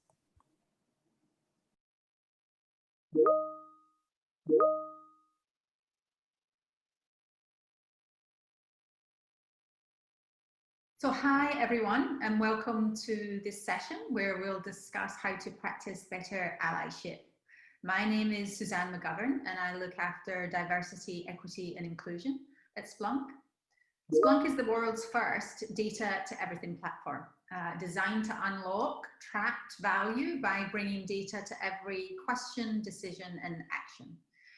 We're an enterprise technology company with over 6,000 employees headquartered in San Francisco in the Bay Area, or in this example, in our homes like me right now, but we do have offices all over the world. As the Chief Diversity, Equity, Inclusion Officer, I work on sourcing, engaging and developing talent to drive a culture of performance. And I work to incorporate diversity, equity, inclusion into our cultural DNA. I truly believe that creating a more diverse and inclusive workplace is the right thing to do. It also drives stronger business outcomes. So if you look at the last economic downturn in 2008, companies who continued to focus on DE&I really outperformed those who did not. In this session, you'll not only hear about the importance of allyship, but you will learn several tactics that you can use within your own organization to foster allyship. Since May, we've continued to see protests and demonstrations take place across the world against the systemic racism in our society. Racism and discrimination is all too familiar for Black and African American people, people of color and all marginalized groups. But the social justice protests taking place this year also raise questions for the people who don't normally experience racism or injustices about what they can do or what they should have done to help these communities. There are many different places where we can practice allyship within the tech industry and within your organization, like using your power to support or advocate for colleagues of color or from marginalized groups. No organization can build an inclusive and equitable culture without allyship. Allyship is a verb, it's a doing word. It means you actually have to do something. And one positive outcome, if you can call it that, of COVID and the current social justice movement is that the world is watching. People are coming together in unprecedented numbers and in different ways through technological advances. So there's tremendous energy and opportunity for systemic change, which requires allyship. Currently, about 50% of Splunk's workforce are members, followers, or allies of our employee resource groups, our ERGs. These groups provide community for underrepresented groups and allies, offering support, mentoring, and networking opportunities. Our ERGs include Pride, Women Plus, Veterans, our Somos group, which is our Latinx ERG, our Black Employees and Mentors, or more affectionately known as our BEAMS ERG, our Disabled Equals True ERG, our Filipinx ERG, our Natives, and also our neurodiversity ERG, who support and give community to folks with mind health issues and concerns. So really important in this moment during COVID. And we wouldn't be at 50% if we didn't have allies involved in our ERGs. And this is really what will help us drive systemic change in this moment if majority groups really get involved. And since the social justice movement started in May, allyship interest has significantly increased. In order to keep momentum going, I wanted to share with you a couple of examples or principles or tactics to foster allyship. First of all, it starts with you. You have to educate to yourself.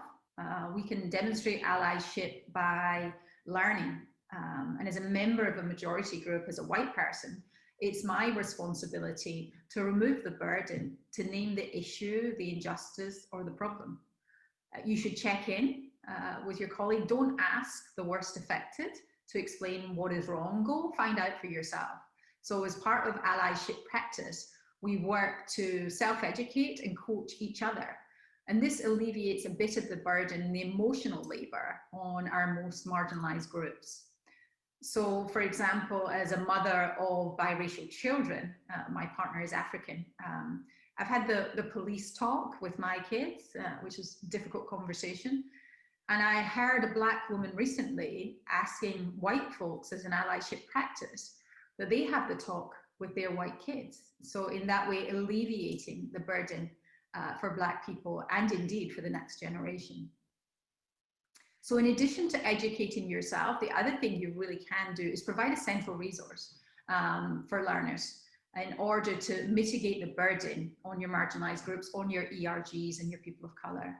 We prepared resource documents and created a Slack channel for aspiring allies to share what they've learned. We also have monthly allyship circles to engage with all Splunkers about how they can hone their allyship practice. Topics in these allyship circles include the importance of intersectional identities, anti-racism education, and how to speak up at work. Since Black History Month in February, I'm happy to say that our allyship community has grown at Splunk by over 700%. And part of the allyship journey is messing up and sitting with that discomfort. So we invite learners to open up a conversation with an awkward question or reflection of their own mistakes or challenges. This really helps others go through the same thing. So for example, those who know me know that oftentimes I will start with an apology that I don't have the right words or the right language, but I really want to learn. In addition to the resources, then really make allyship practice part of your organization, make a commitment and take accountability. So in order to encourage allyship practices, it's important to identify and call it out as part of your org and really hold yourselves accountable. Here at Splunk, we have certain functional organization leaders who've established DEI committees. These committees help integrate ERG work, mentorship, and inclusion into their day-to-day business. They're also implementing DEI-specific objectives for their teams that will get evaluated on a quarterly basis. So working with your leadership team will help ensure that your organization is being held accountable when it comes to practicing allyship and achieving your broader DEI goals. So in close, creating a diverse, equitable, and inclusive company is the right thing to do. It also makes really good business sense. And we can achieve systemic change without allyship. I hope that allies can take this moment to help out more, to speak up, because without them, we can't make the progress we must achieve in this moment. As a company that profoundly believes in the power of data, we also know that we have a huge opportunity in front of us to learn and to do better. We will continue to bring our DEI data to every question, every decision, every action, so that we can drive great outcomes for our company, communities, and the world. So thank you for joining this session. I wish you all well and believe in my heart that we're stronger together. We are Learning a lot today. I think one of the things that we heard during that talk was similar to what we heard in Steve's talk about allyship being a doing word. You know, like it's actions that you take. It's not passive. The other kind of running theme throughout Ronda, Steve, and now Suzanne is this idea around kind of measuring what you're doing and evaluating. I know Debbie Forster says it quite a lot, you know, what gets measured gets done, and kind of knowing your data is so key to actually making a difference. If you don't know where you are now, how can you know what good looks like, you know, in 6 months or a year? So there's some really interesting running themes already. Yeah, absolutely. And speaking of Debbie, in the Tech Talent Charter workshop that we had a couple of weeks ago, one of the same points that was just made by Suzanne came up about sometimes part of the allyship journey is getting it wrong. You know, you have to be prepared to get it wrong and move on and learn and adapt and apologize. You can't be scared and then not do anything, because you know, like it's not the same as actively trying to change and participate. You just have to risk sometimes not getting it right the first time. I think it sometimes goes against human nature, doesn't it, to be okay with failing. No one wants to look like they've done something wrong. No, people want to look like they know what they're doing, but this is about being really vulnerable no matter what level you are or what your responsibilities are, and being truly inclusive, right? Yeah, absolutely. We've got another talk now. It's by Alfredo Carpineti. Alfredo is the founder of charitable trust Pride in STEM, which helps to raise the profile of LGBTQ+ people in the STEM sector. And his talk is going to be about the barriers faced by the LGBTQ+ people in STEM and the tech industry, and a little bit about how we can be more inclusive and break down some of those barriers and some of those challenges that are faced.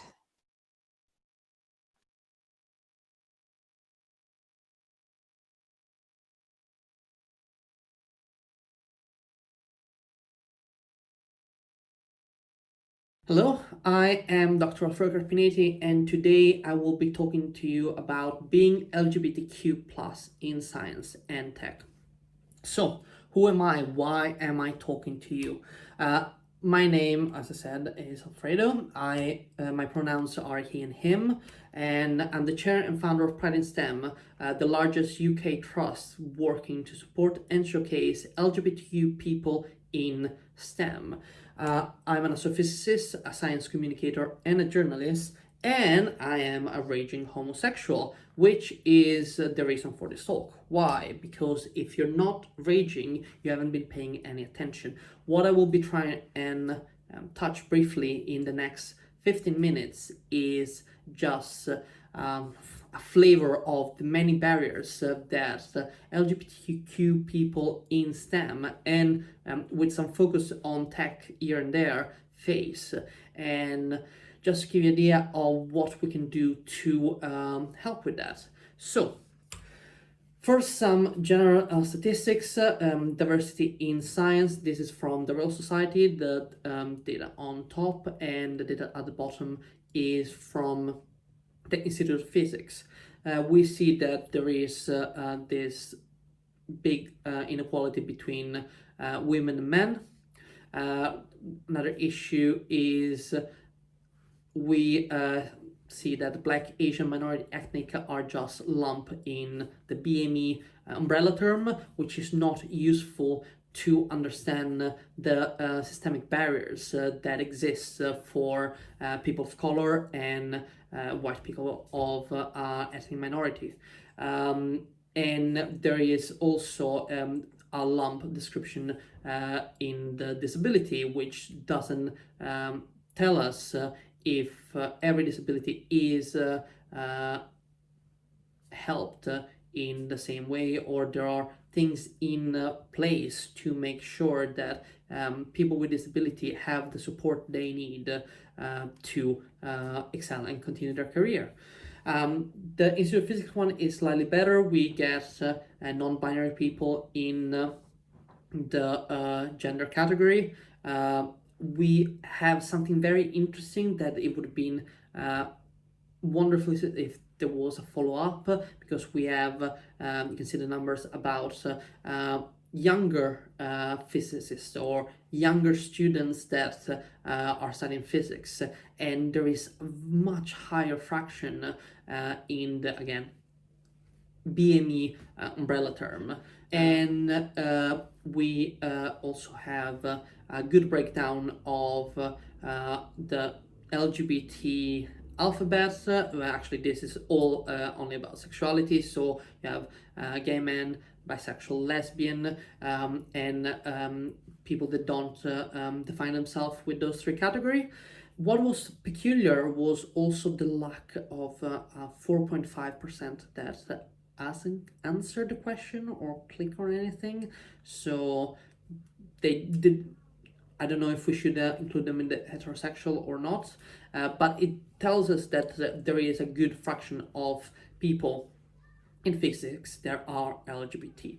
I couldn't find something similar for tech. I looked around, but I found a couple of interesting data, and those are from Diversity and Inclusion in the UK Tech Companies from Technician in 2018, and Inclusive Tech also in 2018.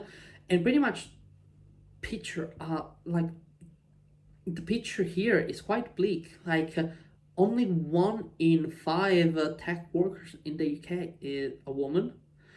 There are no mention whatsoever of people that don't identify as women or men. There's a good fraction of BME people, but again, it doesn't tell us who these people are, what kind of barriers are they facing other than a generic systemic racism in university and industry.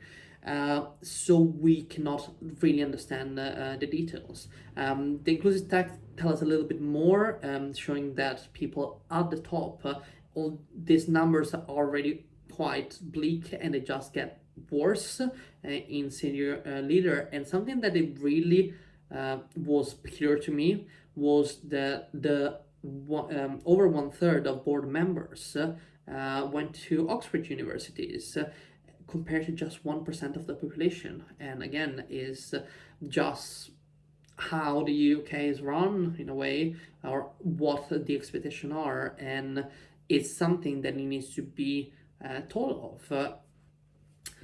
I was looking also disability and LGBT stuff, but I couldn't find anything. So if you have any kind of survey of disability and LGBTQ plus in tech, please do let me know, and I will include it in my next talk. But in general, the situation for LGBTQ people in STEM is quite bleak. Most of people, and this is from Yoder Mattis' Journal of Homosexuality, I think it's 2015, with some data from 2013, shows that people tend to be more open to friends and family than they actually are to colleagues and students. This is, again, STEM, but in a university setting. The general climate for physicists in the US is quite bad, and something that we haven't touched, but it was a sort of underlying current of all those previous data, was the lack of intersectional data. Yes, we have the number of women in tech and the number of BME people in tech. What's the overlap? How many women of color are in tech? Are they succeeding? Are they supported by the organizations, by the companies? If you don't have the data, you cannot understand what's going on. Here we see that some intersection issues popped out because LGBT women are more likely to experience harassment in their university, and gender non-conforming and trans people are way more likely to experience harassment. We have generally, co-workers seems to lack awareness of LGBT issues, and that is for the vast majority. These employees are expected to not act too gay, which as a physicist, this just is mind-blowing for me, because if a senior physicist is telling you, oh, employees are expected to not act too gay, it means that there is some sort of, I don't know, scale of gayness that you can measure, I don't know, from 0 to Elton John. Where is a good physicist should end up? And obviously it's ridiculous, it's absolutely ridiculous, but this idea that good person in science, somebody that is a good scientist or a good person in tech is a white straight male archetype, somebody that is pure logic, is absolutely absurd. Every person has a personal life, every person has emotion, biases, things that they're right about and things they're wrong. Like, just having this idea that your life doesn't influence who you are is absurd and absolutely goes against anything we know about humans. You see, because there is this expectation not act together, there is a pressure, 1/3 of US physicists pressure to stay in the closet. Again, we see that things are even worse for trans and gender conforming people. Like, there is a good fraction that cannot feel comfortable using the toilet. And it's not like physicists going to the lab for 20 minutes and then they can go back home. Imagine spending hours after hours and not feeling comfortable going to the bathroom. Co-workers don't use pronouns or the correct pronouns, which is absolutely ridiculous. And this is very much US, but there are many issues also for trans health in the UK, and work doesn't support these kind of things. There's also, this is about students and it's about sexual minorities, so lesbian, gay and bi, and pan queer in terms of sexual preferences. And this study showed that students tend to not continue after they start studying STEM. And the two main reasons is the fact that they feel they don't belong and they don't see themselves represented in the STEM field, which is a major issue. Most of the data I know is about the US because there have been very little analysis in the UK. There is some stuff, again, very strongly natural sciences, I'm afraid, but hey, if you can do a survey of LGBTQ plus issues in tech, I'd love to hear it, or if you've done it and I couldn't find it, so please do send it to me. You see, in this one, we see so many more LGBTQ plus people consider leaving the workplace because of how they're treated. And for trans respondents of this IOP, Royal Astronomical Society and Royal Society of Chemistry LGBT plus climate survey report, this is even more, like 1 in 5 trans people think they're living often.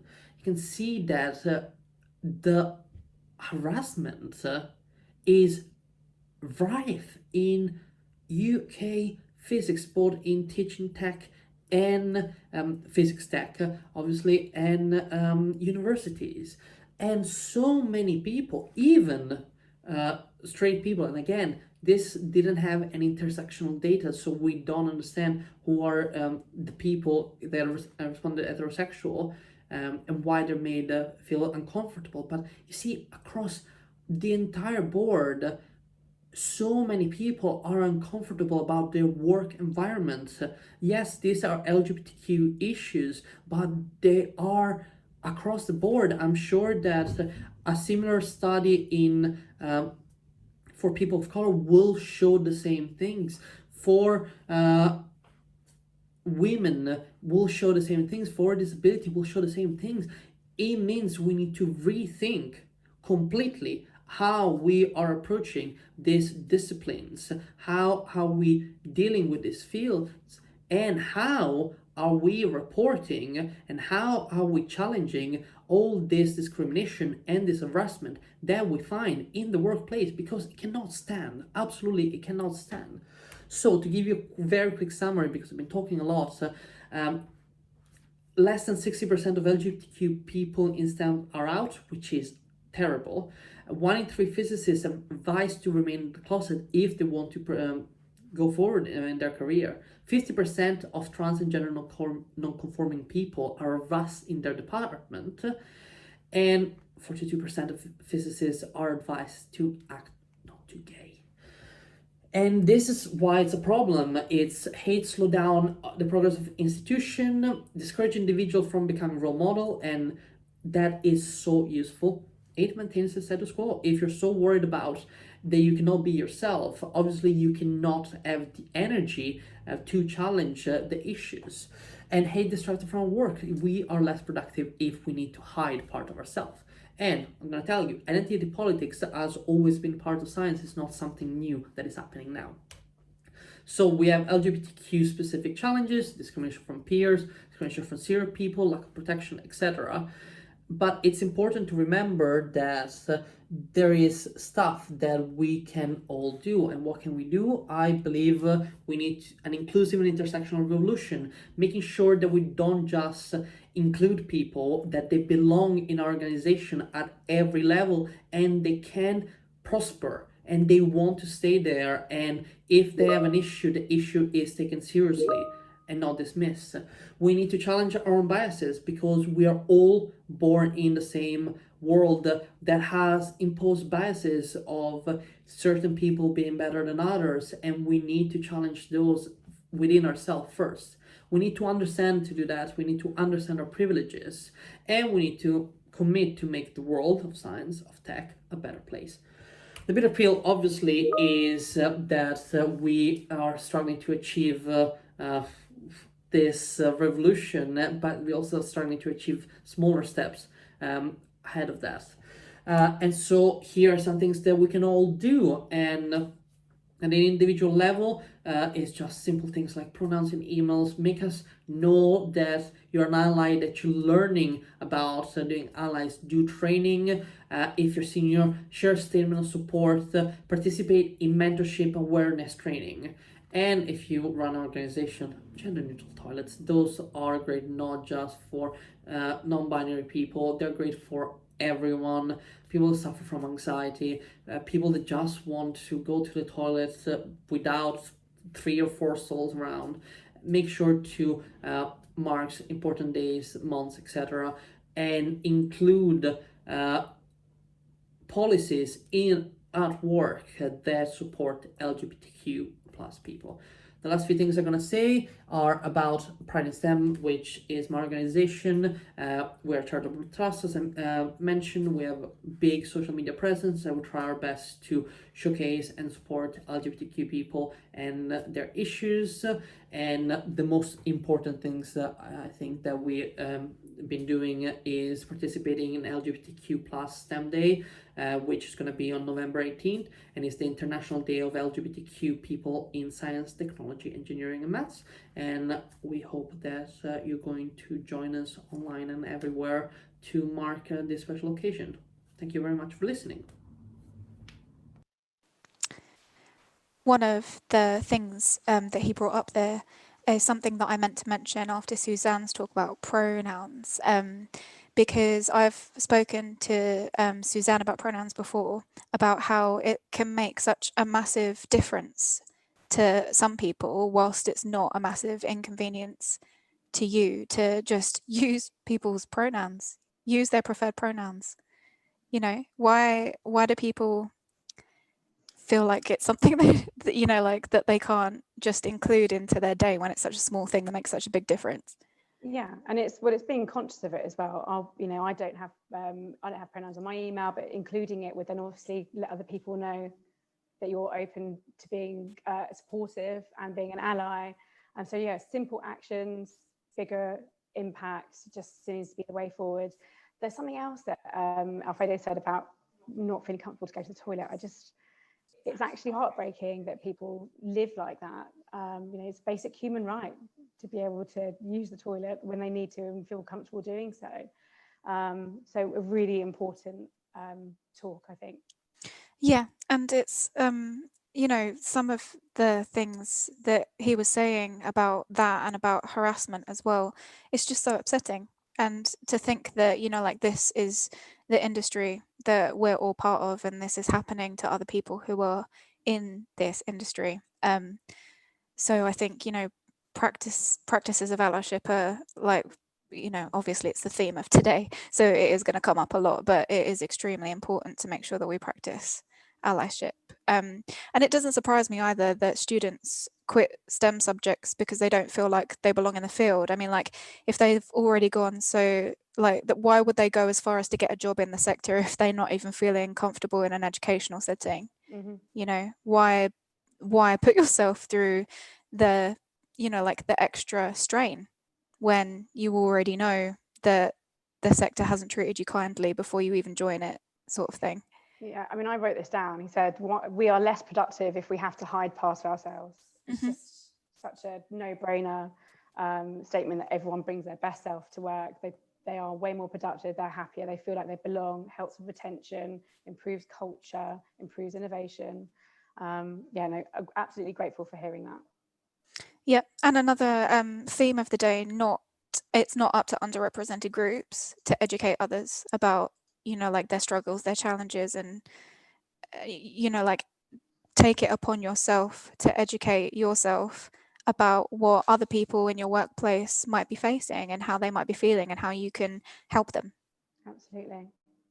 And another nod to the fact that using BAME as a catch-all term for, you know, like, and mentioning of disabilities as well, that could be so many different people with lots of types of situation facing different challenges, and just using it as a blanket term for such a large group of people just isn't appropriate in many cases as well.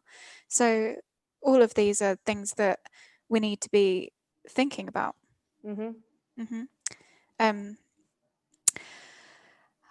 And when he said about LGBTQ in a university setting, which I assume that he meant professors by that, but people being more open to friends and family than colleagues and students, you know. But if you're, we were saying earlier that those things are part of who you are and how you cope with situations. So if you're teaching a group of people, you're going to be using your life experience is going to play into, you know, like how you teach it and what you're teaching, and then having to pretend that that's not part of who you are just makes life so uncomfortable. Yeah, and it doesn't do anything for bettering the future of our children or the future of talent, the future of innovation. You know, there's a lot of kind of knock-on effects that we're seeing already, I think, in the tech world. Yeah, definitely. And there were some things at the end there as well, which we can, you know, like hope to actually implement and do. That's one of the good things that I'm finding about today. All of the speakers have got stuff that we can actually take away and do. And, you know, it's one of the best things that I like about today, you know, like being able to actually see these points that you're like, okay, I can go away and I can do that and I can be a better ally in that way. Yeah, it's practical advice. And I think that's a really important point, actually, Claire. I think something that we've always strived to do with this conference is to hopefully people will walk away a bit more empowered with actual practical key takeaways from each of the talks and panels, things that they can implement in their days that will make life better for others. Yep. Well, now, Danielle, allyship. Yeah. It's something that you're going to be covering now in your panel, isn't it? So I'm going to love you and leave you, and I'm going to let you talk to your panel, and I'm going to be monitoring the Q&A, and I'll see you later. Awesome, thanks, Claire. So hi everyone, welcome to the U Equal Tech panel on how to be an effective ally. And before I introduce my incredible panel members, I just want to say a massive thank you to everyone that's attending. The numbers have stayed high throughout the conference. This really kind of fills me with joy and encouragement. There are so many people that are passionate about the same things we are. It is bizarre doing online events. It can feel quite lonely up here when you're on a panel or when you're doing a keynote on this side of the screen. So I'd like to, if I can, before we kick off the panel, before I introduce the panel members, to try and get a read of the virtual room, if I may, and the people that are kind of tuning in and listening in, if you could just jump into the chat box and tell us, your voices are equally important, tell me why allyship and advocacy is important to you. I'd love to hear your perspective as well. And while people are doing that, I think I'll set the scene a little bit and tell you a bit about kind of my why. So to me, to be an advocate is to have courage, independence, and passion for things that matter.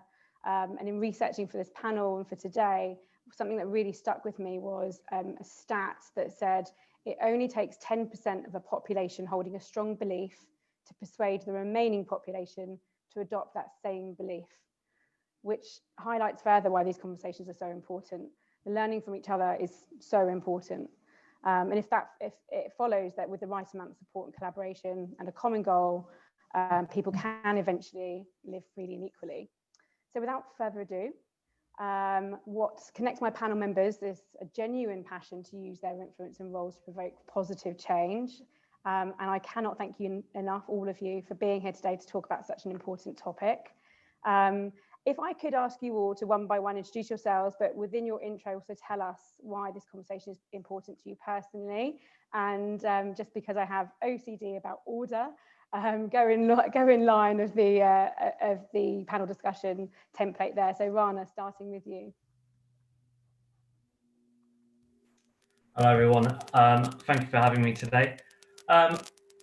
So my name is Ronda. I'm the Chief Technology Officer for Atcheson. And why is this conversation important to me? So from a personal perspective, I've got a 7-year-old daughter, and I want to make sure as she grows up, she has all the opportunities open to her that she might choose, whatever they may be, I think within reason. But I don't want basically anything to stop her from achieving her ambitions in life. And then over to you, Pips. Okay, thank you very much, Dania. Lovely to be here and lovely to be alongside so many amazing, esteemed panelists. Introducing myself, so I'm Pips Bunce. I'm Director and Head of Global Markets Technology, Strategic Programs at Credit Suisse, more so on the diversity and inclusion side. I'm co-chair of our LGBTQI and Ally program. I'm on the committee for the Women's Network, IT, Culture and Engagement, proud BAME and Ethnicity Ally, Women's Champions, a lot more. So I think for me, a key thing is allyship is the biggest thing that drives the cultural change, and it's the biggest thing that drives any sort of change in barometer in terms of inclusion, diversity, and a sense of belonging and empowering people to be their true authentic self. Because, you know, I've seen the difference that drives. You can't change culture in society or in a firm just by writing, you know, a black and white policy. You need to bring other people into that conversation. You need to change people's hearts and minds. And I think the best way to do that is really to sort of inform and give people insight as to the impact that they are having just purely by being an ally. And I think for me, certainly, you know, I identify as non-binary, gender fluid, so both on the trans spectrum. You know, I've always been open and out about my identity at home, married for 25 years, children are 24, 21. They've never known any different. You know, I've always been different forms of expression to them. But for me, it was scary coming out in the corporate workplace. And for me, the biggest thing that made the difference, sorry, my Seree's going off. The biggest thing that made the difference to that for me personally was knowing that I had the support and engagement and, you know, the loving arms of allies around me, because they really do make that sort of space and workplace and culture a safe space for people to be their true authentic self. And that's irrespective of what that relates to, whether it's someone's gender identity, sexuality, ethnicity, mental health, whatever. You know, allies to me are the biggest and most important thing in changing culture, and their advocacy matters so much. Thank you. Good afternoon, everyone. My name is Ashanti. I am a writer, speaker, researcher, very specifically on anti-racism and Generation Z and millennial ethnic minorities in UK workplaces. So very specific, super niche. In terms of why this conversation is really important to me, as a practitioner and also as an individual, right now in 2020, Black women do not have a percentage for representation in senior positions or management across any sector in the UK. Women of colour have 1% right now. And so this really is understanding what allyship is within the context of the workplace and the part that senior leaders and managers in particular have to play within that in order to change some of those statistics and also the lived experiences of Black women, Black employees in UK workplaces is really, really important. So thank you for having me here today. I look forward to hearing from the rest of the panel and also adding value. Awesome, thanks Ashanti. And Bev? Yes, hi. So I'm Bev. I'm the CEO of the Harvey Nash Group. I say at my heart I'm a technologist. More than half my career spent in that way. Why is this so important to me? I think for all of the people that have had the doors slammed in their faces or went unheard, not paid attention to, you know, I can't, it breaks my heart. It really does, when, you know, people are not treated with respect and dignity and given the opportunity to be their best selves, whether that's a little child in a classroom. I remember being told, hey, you'll never be good at maths. And for many years, I thought that was true. It's not true. Of course it's not. There's so many people that perhaps give up too soon. And my part in this is got to be to make sure that doesn't happen. Thanks, Bev. And then Adeline, over to you. Adeline, you're on mute, sorry. Sorry, you would have thought by now, Dania, that I would have learned in the world of online about being on mute. Sorry, everybody. So hi, I'm Adeline. I'm the Director of International Relations, Corporate Affairs, and the co-partner for Equality, Diversity and Inclusion at the FA, so the Football Association. That's my day job hat, but I'm also a Director of Tech Talent Charter, working to drive forward diversity in tech, and also a trustee of Restless Development, an organisation focused on youth-led change across society and advocacy based initiatives. For me, allyship is important because by the very nature of the fact that we're having this discussion and what we can see from a global perspective, there are significant volumes of historically underrepresented groups who do not have a voice, do not feel listened to, and do not feel valued. And whilst those groups can continue to kind of shout from the hilltops, ultimately those in power or those who have those majority voices are the ones that will help us to drive forward significant change in society with the inequalities and challenges that we're facing. So from my perspective, being an ally is critical because ultimately that's the only way that we can truly create a more equal society. Couldn't agree more. That's awesome. Great way to kick off. Okay, so let's start with some questions. That's what you're all here for. So the first question I have to put to you is, what do you all do to empower people from underrepresented groups in your workplaces? Anyone want to take that one first? I don't mind trying to do that. So we've made a big push at Atom to recruit more women into the technology team, basically my team.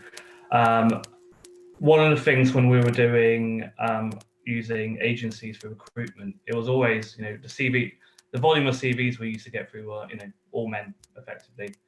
And when I joined, I asked the question of how do we know the agencies aren't just not trying hard enough or looking at a variety of different routes to ensure that we are trying to find female talent. It's definitely out there. So why isn't it landing, you know, on my desk in terms of CVs? So we pushed the agencies we were using at that time to kind of prove to us that they are actually going out and looking for female talent as well. And that's not just about, you know, that's about broadening the search area, broadening, you know, if it's junior talent, what universities are you going to? I want a broad spectrum of universities, and don't just focus on particular sets of universities, etc. For example, we kind of moved more into a kind of a direct recruitment territory, and as part of that, we hired someone to actually, as part of their role in technology recruitment, is to ensure that we are doing what we can do to look at a variety of different paths and cast the net wide to try and find a broad set of talent, be it, you know, be it female talent, male talent, different ethnicities, etc. Because, you know, it's a regional organisation. You know, we started recruiting, especially now, we're still recruiting, and we're recruiting across the UK. And, you know, it allows us to look at a more diverse talent pool. I think for Atom as well is interesting. Our board, you know, it's 40% female. We have a female chair. The exco, which I sit in as well, it's getting about 40% roughly female as well. We do value diversity in terms of, from my perspective, if I look at the professional side of things, you want a diverse talent pool, right? Because we know there's not enough people in technology. So being selfish from a business perspective, you want a broad talent pool. You want to encourage more people to work in technology. And in my consultancy days as well, I found when I worked with some great women in technology, and it comes a point where a number of them drop off. It's sad, right? So you lose all that expertise. So we do look at kind of how can we retain women in certain roles. One of the things we have done, actually, it's quite interesting. We offered some of our roles of technology to other departments within Atom, and I'm quite proud of one of my strong team members, who's the head of environment site reliability, so in DevOps world. She moved from becoming a customer support agent, team lead, into technology, and she never worked in technology. So what we do also try and do is, if you've got the aptitude and you've got the hunger and you want to be a self-starter, we do try and create opportunities for people, be they male or female, so that we can increase more diversity from different dimensions. But I smile quite often. I used to smile quite often when I was in Durham. We're based in Durham. I live in London, so I haven't seen some of my team in person for a while. But when I used to kind of pass this particular person, I could hear her talking about firewalls and IP configurations, and just thinking 6 months ago you would never be able to talk about things like that. I mean, that's as it all. Sort of the retraining programs that businesses are now incorporating is so key, I think, in creating these opportunities. Has anyone else got an answer for that question? I can certainly build on that a bit, Dania. Thank you. I mean, Ronda touched on some really key points there. I think we certainly at Credit Suisse try to put a lot of focus on both the attract side as well as the retain side. So giving all diverse groups, giving all minority groups a better platform, leadership opportunities, and the things to really keep them committed and engaged and with your firm, because you otherwise get so many people drop off. Even if you work so hard to build the pipeline, there's certain points in everyone's career where quite often you get a cluster of people that would go away. So I think the retention as well as the attract is really important. I think we also certainly at Credit Suisse put a lot of focus on intersectionality, trying to make sure that we are encompassing all different aspects of diversity. And that includes things like the agencies you're working with, the pipeline of talent you're building, engaging with the schools, engaging with the universities, but not just focusing on one given group of a minority group, not just focusing on X, Y, and Z, but making sure that you are attracting a truly diverse population of people of all different flavors and types, but also inside the firm as well, making sure that all of your resource groups, making sure all of your networks are working together, are collaborating, making sure that your women's network's working with your LGBT network, it's working with your BAME and ethnicity network, because that is also then sending a very clear message, because this is an important part, sending a clear message that you as a firm, as an employer, do care about different forms of diversity, and that's going to allow those people to A, be interested in wanting to join your firm, and B, feel that when they do join the firm, they can, they are going to prosper, and they're going to be able to be the very best version of themselves, because quite often that's the part that's missed. And I think, there's so many different initiatives and engagements and affiliations that a firm can and does get involved with to drive that. And again, that message needs to come from the top of the house and from the very bottom. It's really important to have a very senior voice, whether it's a CEO, the board, whatever, sending that clear message that you as a firm care about diversity and do it. Yes, it's good for business, but you do it because it's the right thing to do. And obviously, that makes a big difference. Anyone else want to add to that? Adeline, go for it. Yeah, I think just to build on what's been said already and not to repeat. So at the FA, we do all of the things that have been discussed before. But I think one of the critical things that we are proactively striving to do is also to listen to our employees and listen to our colleagues. I think there's nothing like the events of this year that have happened that have shown that actually sitting in an ivory tower trying to design a diversity strategy, or indeed a strategy for the firm, without really understanding how that impacts your employees, your clients, and frankly society more broadly, doesn't work. So we are proactively taking steps and have done so for a while now, listening to our colleagues, understanding what it is they need and want from the organization in terms of support, in terms of progression, in terms of changes to policies and practices, and then looking at how we can, in a really sensible, practical, thoughtful way, implement that. And there are two parts to that, because it's not just about driving the change in terms of paying that lip service, but it's about actually as an organization demonstrating that empathy and showing that you care about what it is you're providing for your employees and your clients. And then with my TTC hat on, the other thing I would want to say that we're doing from a tech talent charter perspective is really encouraging that cross collaboration across organizations. So again, recognizing that we don't actually have all of the answers around the inclusion and diversity space. Indeed, we don't have all of the answers around how to be the best ally, but what we can do is bring together the best brains in the spirit of that diversity of thought and leverage the best practice from across organizations to really drive forward this space. Yeah, those are really, really brilliant points said. The only thing I would add to that in terms of allyship is two elements. One is one of the things we work really hard to do is work with diversity heads of D&I. Because what's really interesting is that a lot of companies are now hiring for these positions, but they haven't necessarily created the soil for those roles to actually flourish and succeed. And so there's an allyship part in terms of supporting those within organizations who hold those roles, because quite often sometimes they're being recruited from other areas like HR, etc., and getting used to and adapting to this particular role and the way it stretches you in this 2020 landscape is quite challenging.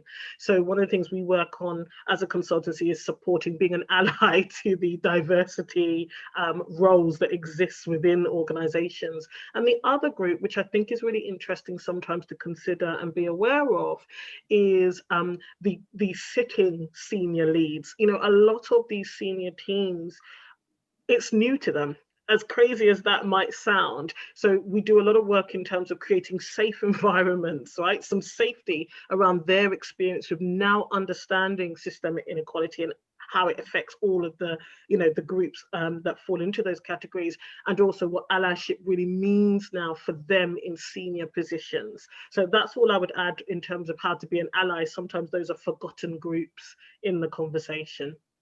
And Ashanti, that psychological safety piece is really critical, because for lots of allies, you hear the discussion around fear of not wanting to engage previously because you're not sure of the right language to use, not sure of the right terminology, not sure if it's your place because you feel like it's kind of a special group and you don't have the lived experience. And so creating that safe environment and that psychological safety to feel as though you can be an active participant and really advocate for change is a really critical and important point. Sorry, Dania. Go ahead. You actually lead quite nicely onto my next question, Adeline, which is around kind of how you do that. So how do you create that safe space? How do you let people know at leadership, at management level, at colleague level, that they can bring their best selves to work? What are those steps? How do you go from nothing to something? So I think it starts by being open and communicative within organizations. So a number of the meetings that I sort of start, be that within the FA or more broadly, I will say to people, look, we're all human. We understand and recognize that individuals make mistakes. You might not use the right words all the time, but we have to try to strive and understand our intentions. And for us, and particularly in my space in equality, the intentions are always to drive forward positive change. So if you don't know what the right thing is to say, let's be open and ask. Let's question why it is that some individuals might feel comfortable with certain terminology versus another. I mean, if I think about even, you know, I joined previously and earlier on in the session, I've heard the term people of color used on this kind of webinar. Now, I know for some people, actually, they're not comfortable being referred to as a person of color. Similarly, BAME, there are some individuals who say to me, Adeline, I'm fine with the terminology BAME, and others who say, no, I want to be recognized for being a Black individual or from India or more specificity. However, we don't know that unless we ask people, engage in communication and talk about it. And so for me, the key critical first step to how do we go about doing that is really to talk to one another and engage on that human level, recognizing that people's intentions are good and doing that on a non-judgmental basis so you don't create that fear. And I think we found the best way to do that is really, you know, give insight and education to the people that want to engage in this stuff, you know, giving them the inclusive language, the terminology, because quite often, like you say, people are scared about saying the wrong thing, using their own name, pronouns, whatever. And even simple things to give them that assistance, we find makes such a difference. You know, we give allies little tip cards that they can put on their desk or in their screensaver that give them 5 or 10 simple tips that are simple things that they can do on a daily basis to make a big difference just purely by being an ally. And, you know, really trying to recognize that allies come in different shapes and forms. You know, you get very sort of junior allies that don't want to do so much and they may not get so involved. You get other people that want to go to events and drive initiatives and do change. They're all really important in their own way. And I think it's also important to call out what an ally is and what an ally is not, you know, because, you know, some people have this view that an ally is perfect and knows everything. You know, it's very not that at all. An ally doesn't have to be perfect. They're certainly not the inclusion police. You know, they don't have to be perfect all the time. It's a learning journey for them as well. So I think calling out also, we find what allies are and aren't and what they should aspire to be in terms of listening to others, building empathy, giving other people a platform and a voice. That's the key part. But, you know, all allies don't come pre-rolled and perfect and know everything off the top. And also it's a constantly evolving landscape anyway. Like, you know, you touch on the language, same as on the LGBT space or the ethnicity space or whatever, it's always changing in terms of names and labels and tokens. So, you know, no one knows everything correctly at the time. I think it's important to give people the safe space so that sometimes mistakes are made. And as long as people learn and move on, that's the important part of allyship. For me, I think, you know, you talk about safe space, and I think that's exactly right. I think it's about, you know, respect, genuinely listening and inquiring, and not turning it into a battlefield. You know, we will make mistakes. The key is to ask, as you said, a number of you have said, and really learn. You know, I don't know about you guys, but I've learned a huge amount this afternoon from amazing people that I will take back into my own business and really, you know, ask questions of people. You know, how can we do things, you know, in a way that makes life better for you, for all of us? And I think there's a few things as well. I think that is also good to be aware of in terms of the how. Right, this is where the work actually gets done, and we have to graduate from just talking. We have to practice the skills that we're learning, and that's the key. So I'd say definitely for leaders, you know, a part of inclusive leadership, more management programs, more leadership programs should have modules of facilitation on bias, on prejudice, on recognizing that within ourselves and exploring how we challenge that when we're managing people in the workplace. We'll find, therefore, that things like appraisals, pay gaps, all of those things start to change, because ultimately these come from unchecked bias and prejudice from those who have power and authority and who are influencing these decisions.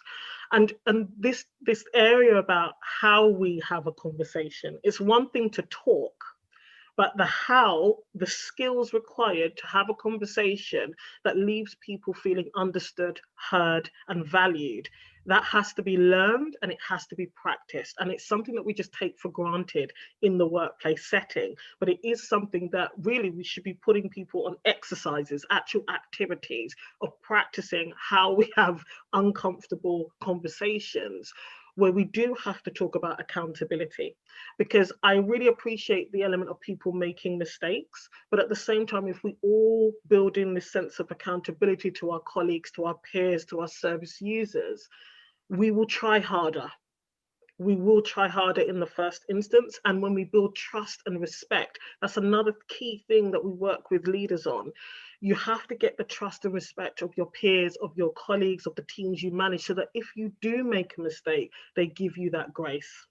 So it can be very complex, the how, but it does require some work.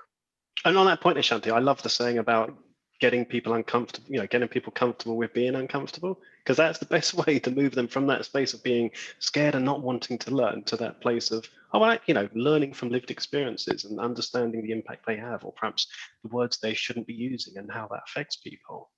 And I think it's about the fact that when you're in that space of being uncomfortable, you learn, right? So if you think about actually any skill that you might develop, you know, the first time I got behind the wheel of a car, I wasn't comfortable that I was controlling this big piece of machinery, but that didn't mean that I stopped and decided I was never going to drive. So everything that we decide that we're going to learn and develop that is a new skill that is difficult, we put ourselves in that zone to be uncomfortable, and then are able to push forward knowing that we have the support and the safe place. And that's kind of critical, and just the same in this space as well.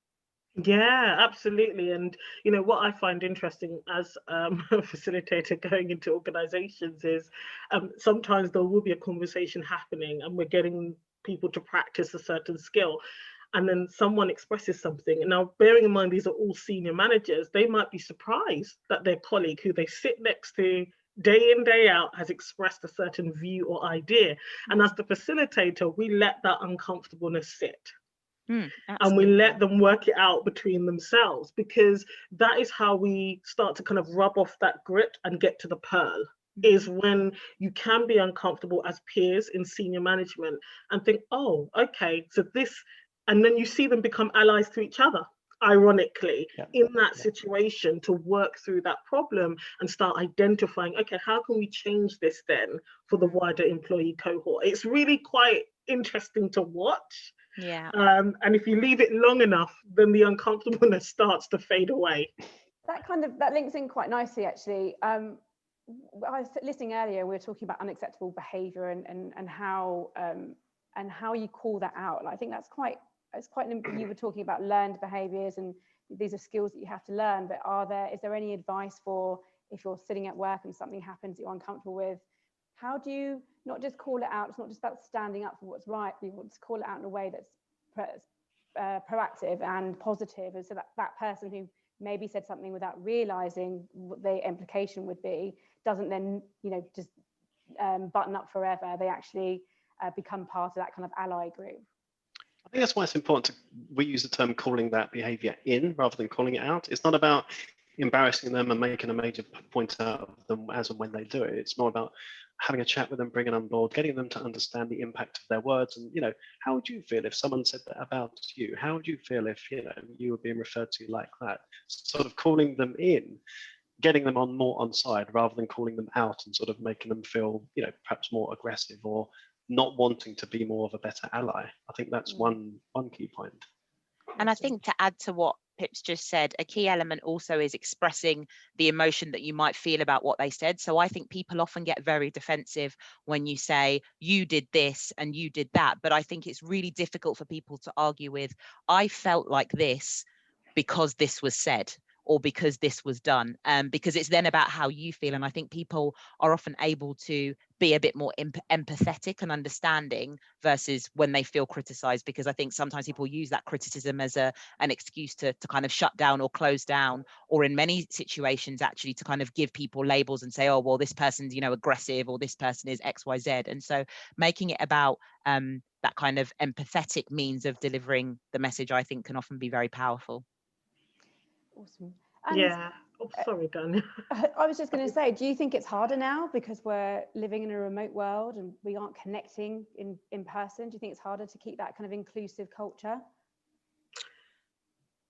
Yeah, so I think there are elements of it that are significantly more challenging because we are in more of a remote world, which in many ways means that there are things that are more open to interpretation than they would be if you were sitting face to face with people, right? So if you're in a meeting room together physically, you can read body language, you can read signals in a way that you might not be able to do via a Zoom or a Microsoft Teams call. In addition, there's probably a significant over-reliance on email now, whereas before you might pop to someone's desk and have a quick chat. And as we all know, with, you know, lots of written forms of communication, they're open to interpretation depending on how you receive them. So I think maintaining that inclusive culture is perhaps a bit more challenging. But what I would say is, because we have moved to a more digital culture, there's also more opportunity for some of those informal chats. So those informal coffees over Zoom that you probably might not have done with colleagues in different parts of the office or globally, where you're willing to take that time to do it because you are working in significant isolation compared to previously. So I think it's a double-edged sword in many ways, and there are two sides to whether it's more inclusive or less inclusive. But I think it's about the actions that individuals are taking, and again, being cognizant of the fact that it's a challenging time globally with a global pandemic against the backdrop of things like Black Lives Matter, and that is impacting how people feel on an emotional and mental health state as well. And I think to your point, Daniel, that is so key. It's different. That's the key thing. It's very, very different. And I think by it being so different now, the working from home, the remote distribution of teams, that's why it's now shining much more focus on some of the other minor things that we can do. So whether it's, showing your support for different groups and networks, adding pronouns to your email signature, the things that you're getting involved with, the posts you're putting out on social media.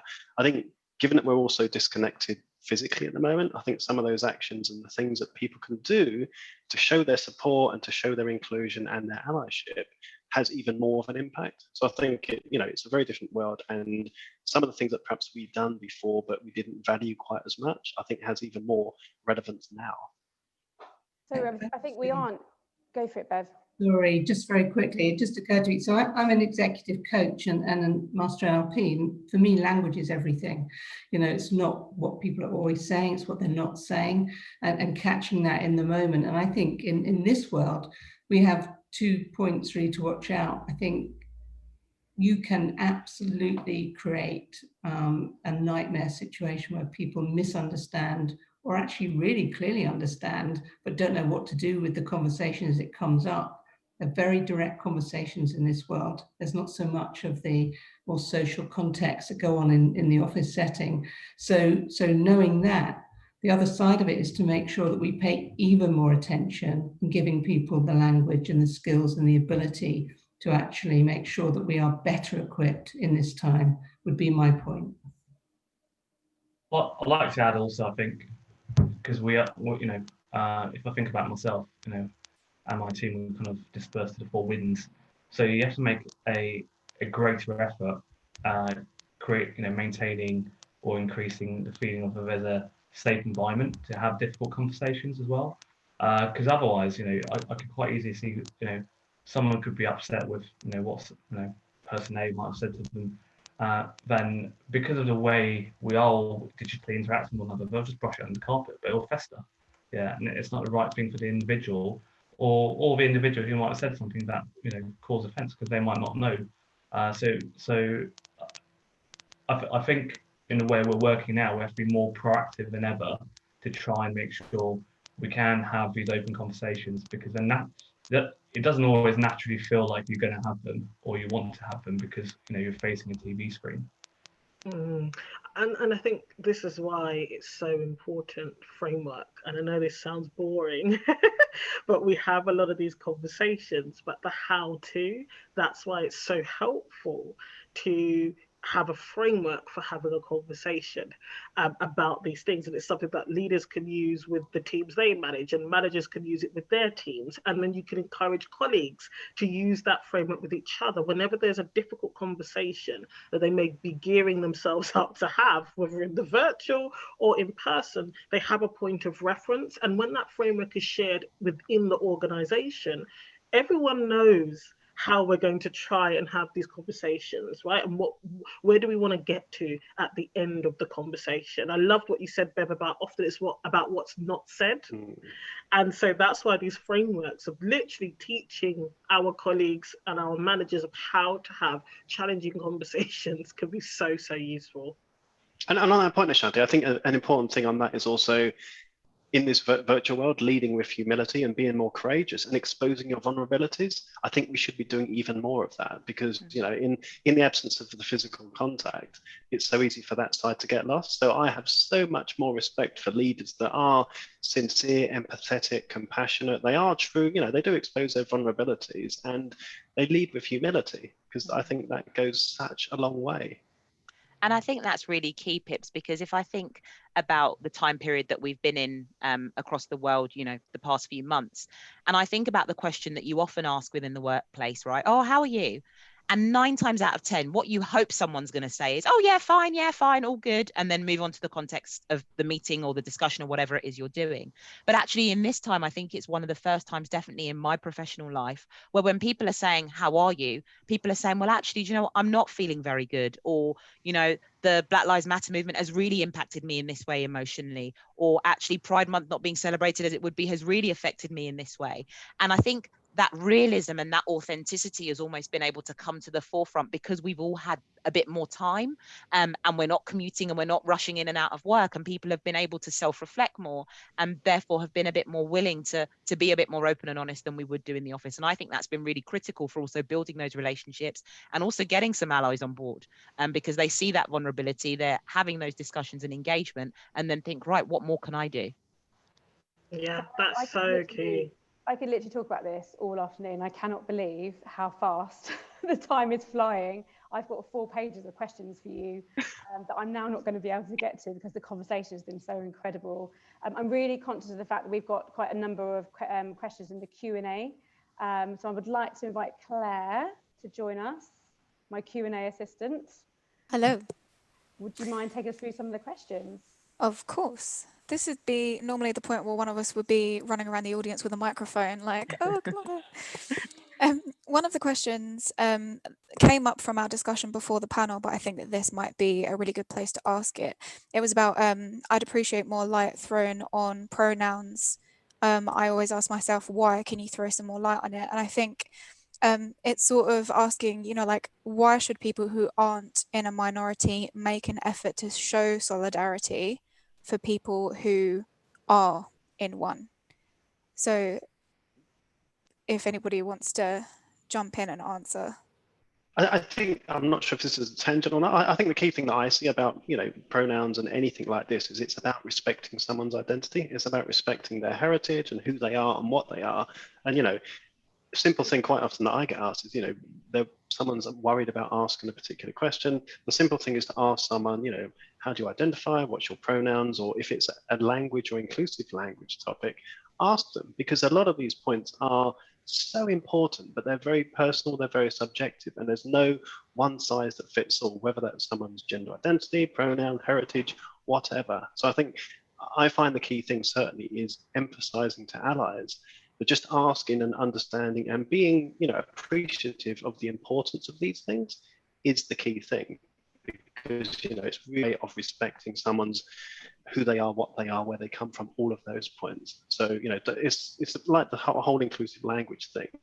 It is so powerful. And obviously, if that's not done, that's a very, you know, quite often a way of showing disrespect. Yeah, and is that the same for other people in minority groups? Like, why do you feel like people not in a minority group should make an effort to make sure that they're supporting people who are maybe having challenges that they're not facing? I think was part of the question. Oh, I see. I guess, you know, that just goes so far as, you know, that's an ally showing their support. I think if anything, that's an even more powerful sort of thing to do. You know, having someone from outside a given group showing their support and allyship, I think, is even more powerful. It's the same as when you've got people on a different group or committee or whatever. They don't have to be from that group to care. You know, you don't have to be from X, Y, or Z to be part of that group or committee.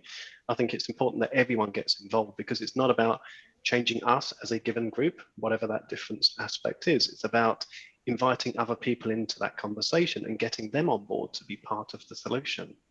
Yeah, and can I just add to that, we all have a responsibility to do this, regardless of how we self-identify or how other people perceive or view us.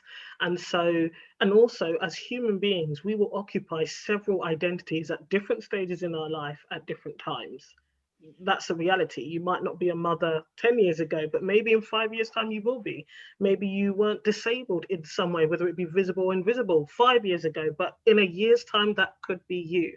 And that is why it is a personal responsibility for all of us to respect each other. I think even if you don't perceive, or maybe society doesn't tell you that you're part of a protected characteristic or a minority group. You know, white males, for example, there will be other things, lots of different things in and out of the workplace that they are impacted by. So that has to also be acknowledged, and we have to hold space for. As a practitioner, there are areas of diversity that aren't my expertise, but I hold space as a practitioner by referring responsibly on to other practitioners or consultancies who deal with those areas and will do it justice. So we all, in our various capacities and spheres of influence, should care about this. And I think influence is the key part there, because we all know the saying that there's power in numbers, right? Which is a very basic saying. And so by the very point or fact that we're talking about minority groups, that means there is a majority and therefore there are more significant numbers of those people. So when we think about power in numbers and a majority, that's exactly why we want people to be showing their support for whatever group, background, characteristics, part of life, etc., because we recognize that there's power in those voices. Fantastic. Another question that's come through. How important or helpful are organisational policies on diversity and inclusion in making a positive change happen within an organisation? So I'm happy to start on this one, given, I suppose, my role. So I think that policies are in many ways a framework for helping change to happen, but policies by themselves are a waste of time. You need a policy that has practices, processes, thought behind it. But ultimately, when we think of organizations, we have to remember that in essence, they're groups of people. And so until people's behavior and actions change, policies don't come into effect. So I think policies are helpful to guide certain situations or conversations, or to create a level of transparency around, a promotions policy or a recruitment policy. But actually, we know that the people that make decisions about who gets promoted or who gets recruited are still individuals. And that's why, like was mentioned before, around having training, having unconscious bias awareness, really engaging people on that one-to-one level is critical, because the policy in and of itself will not do that for you and will not create that change. People create change. Absolutely. And I often describe it as you have soil and then you have the plants that you're trying to plant, right? And policies are just a plant, that bud that you should see emerge and flower, right? But the soil, that is that individual reflective work that you need your employees to be doing, which should be facilitated and structured by an organization. And then you have the organizational work, the training, all of those conversations that are happening at the same time. And when that soil becomes healthier, richer, then of course it produces really good stuff that helps the flowers bud. And that would be things like your policies, or your board looking more representative, or your workforce looking more representative. That would be, making sure you're paying, the gender pay gap is, decreasing, the ethnicity pay gap is, all of those things are just really evidence of the soil, what you're working on underneath that, as Edlene said. That's a really good analogy, Ashanti. I like that. And I always like it to be the change that you want to see. Policies can give people focus and direction, but it's the actions of the people within the firm that changes the culture. And you need that at every level, especially senior support, champions, messages from the top. You need role models throughout the entire company. All of these things are really sort of emphasizing what your policies are saying in black and white, but it's those people and allyship and the messaging and all of that stuff that really changes the culture of the firm. And, I always think D&I should be I&D, because you need to foster the sense of inclusion before you can grow the diversity within a firm. If you get both of those sorted, you then start to grow the sense of belonging. That's where you're growing your pipeline. People are joining your firm. They're happy to stay there because they feel included and accepted, and they can be their true, authentic self and be the best version of themselves.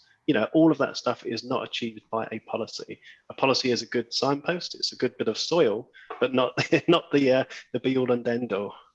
I think just adding one more thing, I'd say there's a signal of intent at best. I think it's what you say and do every day. If you let one thing go that people cringe when they hear it, because actually it doesn't say that in the policy, does it? And yet you're letting that go as a senior leader in the business. You're accepting that behavior and that language, and whatever that situation is, you cannot do it. It's how you show up every day. It's the senior advocacy top down, really. It's cultural change. So I agree with everything that's been said, and the policy is a signpost.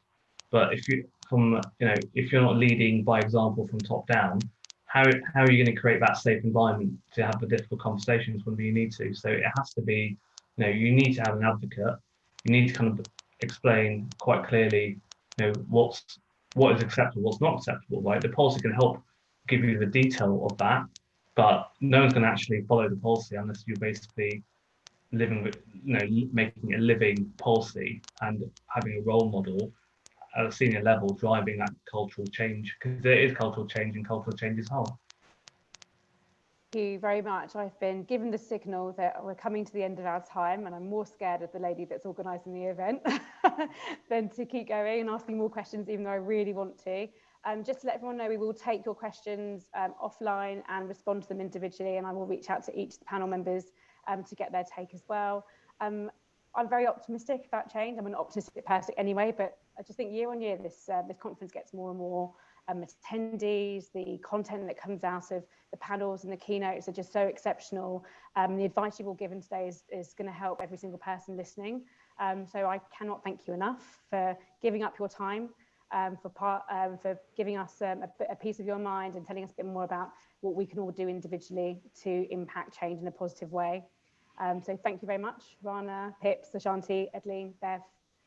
Appreciate you. Thank you very much. Thank you so much. Take care. Bye. Take care. Thank you. Bye-bye. Bye. So now I think we've learned so much about allyship and about why it's important. That's one of the things that I'm really glad that we managed to get out of today, is not only, you know, like how we can be allies, but why it's important to be allies and to really show up for other people who you're in an organization with and on the journey of life. So have we broken you guys? Oh my god, my brain is full. What we're going to do now is move on to the third part of today. Danny and I are going to take a deep breath out, grab a cup of tea, and bring Brian back to take over and guide you through the next part of the event, which features the Computer Weekly annual list of the top 50 women in UK tech. Thank you, Claire. Thank you, Dania, and a huge thank you from me to all those speakers and panelists. Wow, I mean, that's what an incredible couple of hours that's been. You know, I've learned so much from listening to everything, as do every year when we do this event. This is a huge learning opportunity every time, a listening and learning opportunity every year. You know, and I think one of the messages that's coming out so strongly from this is. Put it back into context. I've written and spoken at so many events in the past where specifically about women in tech, where I've said to an audience predominantly of men, the only way we're going to get more women into technology to address that lack of diversity is if the men in technology change. And I think what's so interesting listening to this is how that message spreads out to the broader diversity and inclusion agenda, that it's incumbent on well-represented or over-represented people in technology, and I include myself in that, to make the effort to reach out to underrepresented people, to listen to them, to understand their issues, and it's incumbent on us as overrepresented people to make the change to make our workforces much more inclusive for the underrepresented people in technology, and to get more of those underrepresented people. So we're not calling them underrepresented groups anymore, that they are represented appropriately within the organisation. So thank you so much to all our speakers for that. Claire, Dania, thank you so much for you two as well. Claire and Dania will be back towards the end of this when we wrap things up. See you. So, while I press some buttons on my screen, here we go. Okay, we're coming, as Claire said, to the third part of the session now. We've heard from all these fantastic speakers and the amazing discussions we've had. And we've now come round to our special annual awards for the most influential women in technology. And this is where this event all started from. It was 9 years ago now that we ran, Computer Weekly ran our first awards for the most influential women in technology. Back at that time, we were choosing a top 25. Over the years, that's expanded to a top 50. Every year, literally every year, we've had more and more women nominated as part of this list. We now publish the long list every year of all the women who've been nominated. I was getting up to 500 this year, the biggest that we've ever had. We started doing this because we felt that one of the ways to encourage more women to come into technology and to encourage more women getting into senior positions in technology was through having more visible role models. It's often been said that women tend not to put themselves forward as much as men necessarily do. So we wanted to take the opportunity to put women forward, to find the role models, and to push those forward in order to try and encourage a more inclusive workforce among technology. Still a long way to go. I've been writing about technology for 20 years, and I can remember 20 years ago writing stories saying the proportion of women in technology was only around 16, 17, 18%. It's still only 16, 17, 18%. We've still got a long way to go. It's still incumbent on men and the overrepresented people to do more to try and address this. Now, before I start going through the awards, I'm really delighted to say that we've had some particular interest from the higher echelons in this. One of our nominees for the most influential women in technology is the UK's digital minister, Caroline Deen.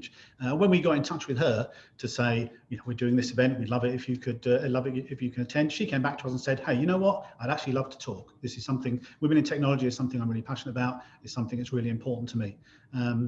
I was particularly excited about this, that anybody, I'll give my age away here, but particularly excited to have been contacted by the daughter of Fred Deen, who I used to watch on children's TV when I was a little boy. So if any of you are as old as me and might remember Fred Deen is presenting How and Magpie, well, congratulations, his daughter Caroline Deen is now the UK's digital minister. And I'm delighted to say that she has a few words to say to us before we carry on with the awards.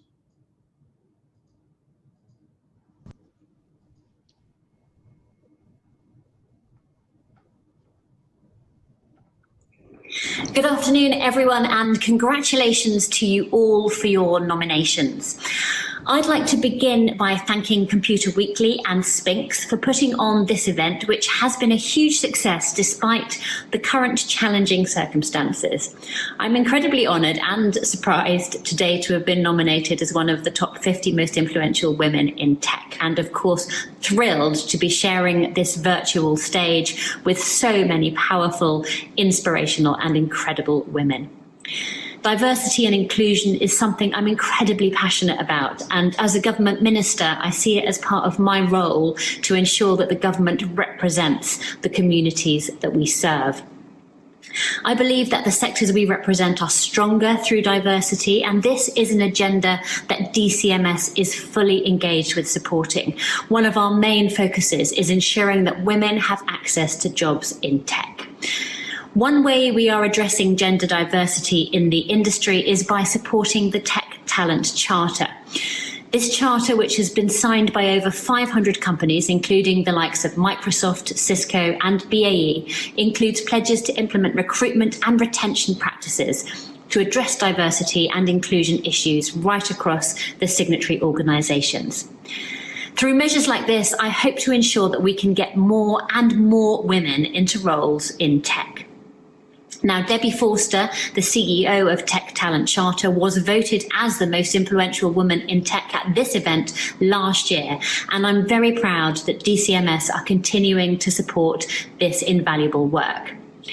Alongside this, we have established programmes to upskill the UK for an increasingly digital economy. We're providing £13 million for the data science and AI conversion courses, with 1,000 scholarships offered to students from underrepresented backgrounds, including women. We've also launched the Fast Track Digital Workforce Fund, which works to boost skills training and help people move into better quality employment. There was also the 1.1 million Digital Skills Innovation Fund, which funded regional initiatives to help people from a diverse range of backgrounds into digital roles. Through these measures, we hope to open the door to underrepresented groups, provide life-changing opportunities, and to ensure that diversity of thought can drive cutting-edge innovation, can shape technology, and can benefit the whole of society. Events like this are massively important, a great opportunity to recognise women who have already taken great strides within the tech sector, and I hope that government and industry can continue to work together to keep building even greater opportunities for many, many years to come. So, all my congratulations again to you all for your nominations. It's a pleasure to be virtually surrounded by such incredible, inspirational women. Thank you, and I hope you have a fabulous evening. Thank you there to the Digital Minister, Caroline Denianage. A few of our speakers earlier on talked about the importance of turning words into action, and let's hope that's a sign that our government will do just that around the areas of diversity, inclusion, and women in tech. Okay, let's get back now then to the awards that Caroline was talking about there. Now, first of all, I want to introduce you to the Computer Weekly Women in IT Hall of Fame. We inaugurated the Hall of Fame, I think it was five years ago now, in order to recognise those women who have made a particular lifelong important contribution to the technology sector. One of the reasons we do this, in all honesty, is not just to hold up these people as great role models examples, but also by putting them into the Hall of Fame and out of the top 50 each year, it gives us an opportunity to surface new faces, new names, new women who are gaining influence and becoming emerging role models. What this always means is that every year when we launch the reader vote, that's part of choosing who becomes the most influential woman in UK technology, we always get messages from people saying, oh, how can you call this representative? It hasn't got so-and-so on the list, it hasn't got so-and-so on the list. Well, that's because they're all on the Hall of Fame. So I want to introduce you to the existing members of the Hall of Fame, and a little while later, I'm going to introduce you to the new entrants on our Hall of Fame. So hopefully, this will now all work.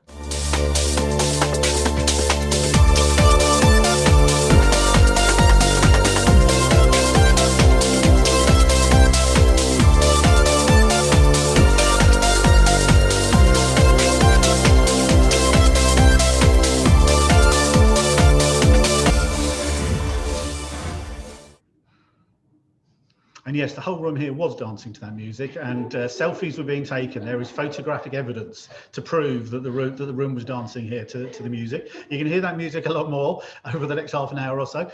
So feel free to join in. Let's all have a party. Let's dance for diversity for the next half an hour or so. I got some groans for that. Sorry. Okay, before we start going further on, I want to pay another very big thank you. When we come to choose the 50 most influential women in technology, as I mentioned earlier, we have nearly 500 nominations for this. It's a huge job to go through and try and whittle that down to 50, and then to put those 50 into an order from number 1 to number 50. So the judges that you can see on your screen now play a huge part in that. A very big thank you to all of them for the contributions that made. Thank you also to all those of you among Computer Weekly's readers who voted in our online vote for this as well. We had over 4,000 votes coming in this year for that, which is just fantastic. Thank you ever so much for that. We really appreciate it.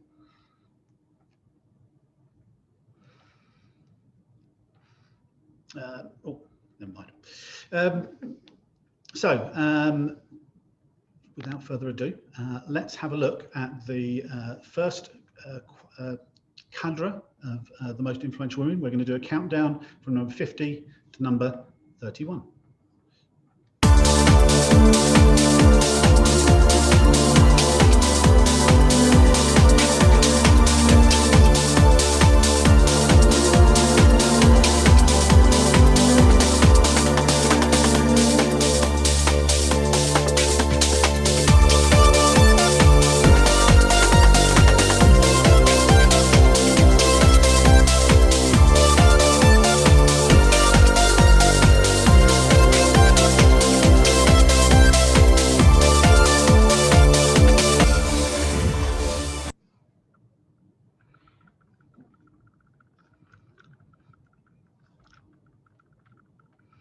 There we go. Thank you.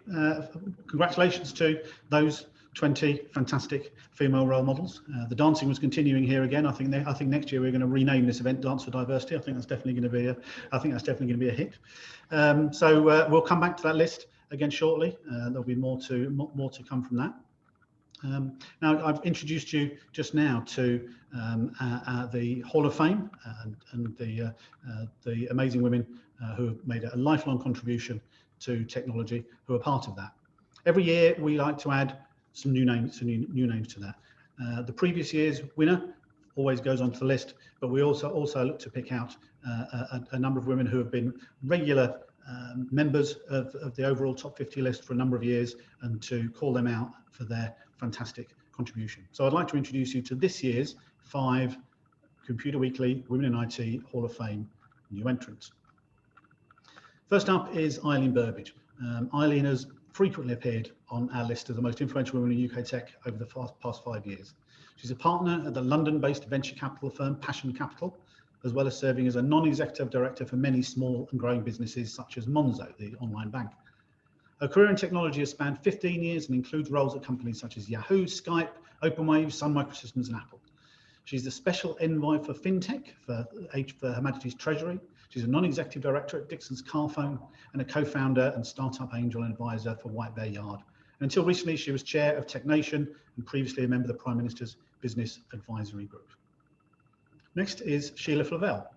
Sheila's been in tech for 30 years. She was appointed Chief Operating Officer of IT services firm FDM Group in 2008, and she's an executive board director of the firm, where she spearheads FDM's Global Women in Tech campaign and their Getting Back to Business program, aimed at providing opportunities for returners to work. She's a non-executive director of the tech sector trade body Tech UK and a chairperson for the Institute of Coding Industry Advisory Board. She's frequently called to advise government committees on various issues, especially around the digital skills gap. In 2019, Sheila was awarded a CBE for services to gender equality in IT and the employment of graduates and returners. Now, last year's winner of Computer Weekly's list of the most influential women in UK tech, as the Digital Minister mentioned earlier on, was Debbie Forster. Debbie joins the Hall of Fame as CEO of the government-backed initiative Tech Talent Charter and a long-standing advocate of diversity and inclusion in the tech sector. The Tech Talent Charter is aimed at connecting the dots between diversity and inclusion initiatives in the tech sector to increase the number of underrepresented groups working in tech. And it recently called for a shift in focus away from simply getting more women into the sector and towards improving diversity in the industry more widely. Next new member is Nicola Mendelsohn. Nicola has been the Vice President for Europe, Middle East and Africa operations at Facebook since 2013, where she focuses on growth areas in the region. She's also chairperson for the Follicular Lymphoma Foundation, non-executive director of consumer goods firm Diageo, and co-president of the charity Norwood. She's had a long career in technology, as well as advertising and marketing roles such as executive chairman and partner at the Karmarama advertising agency. In 2015, she was awarded a CBE for services to the creative industry. And our 5th new entrant to the Hall of Fame this year is Margaret Ross. And Margaret started off originally on track to become a secretary, but she became a professor at Southampton Solent University after gaining degrees in mathematics, which eventually led her into programming computing. Though she's semi-retired now, alongside her work at Southampton Solent, she's heavily involved in the BCS in roles including as a member of council, chair of the Hampshire branch of the BCS, and vice chair of quality and e-learning specialist groups, as well as a member of BCS Women. In 2009, Margaret was awarded an MBE for services to education. A huge congratulations to all these fantastic women for the amazing contribution they have made, helping all of us who's working in and around the technology area.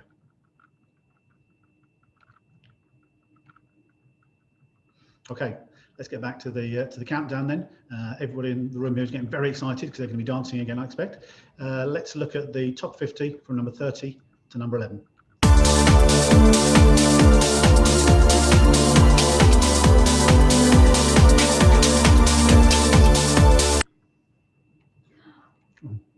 Oh, sorry, I did something wrong. That was all my fault. I mustn't press button.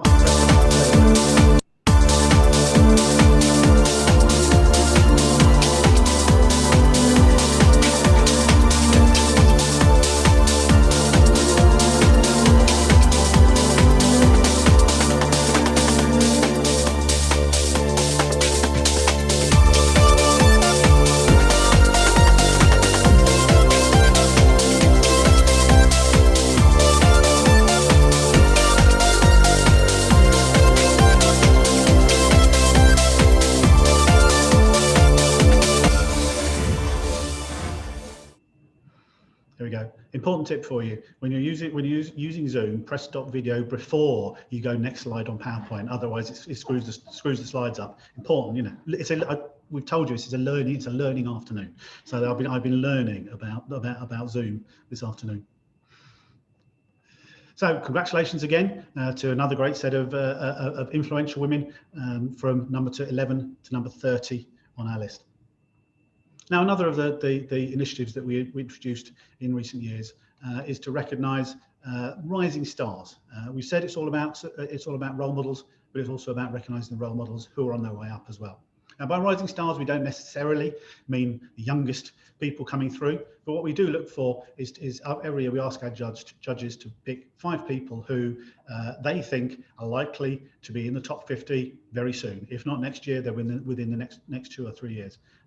A number of the women that you've been seeing already in the list have been previously picked as rising stars, and indeed a little trailer coming up. Our winner this year, you will find out, was once picked as a rising star as well. So we like to think we've got a pretty good track record of picking people who are going to be going somewhere in the technology. So let me introduce you to our 5 new rising stars. Okay, first up is Heather Black. Heather is CEO and founder of Supermums.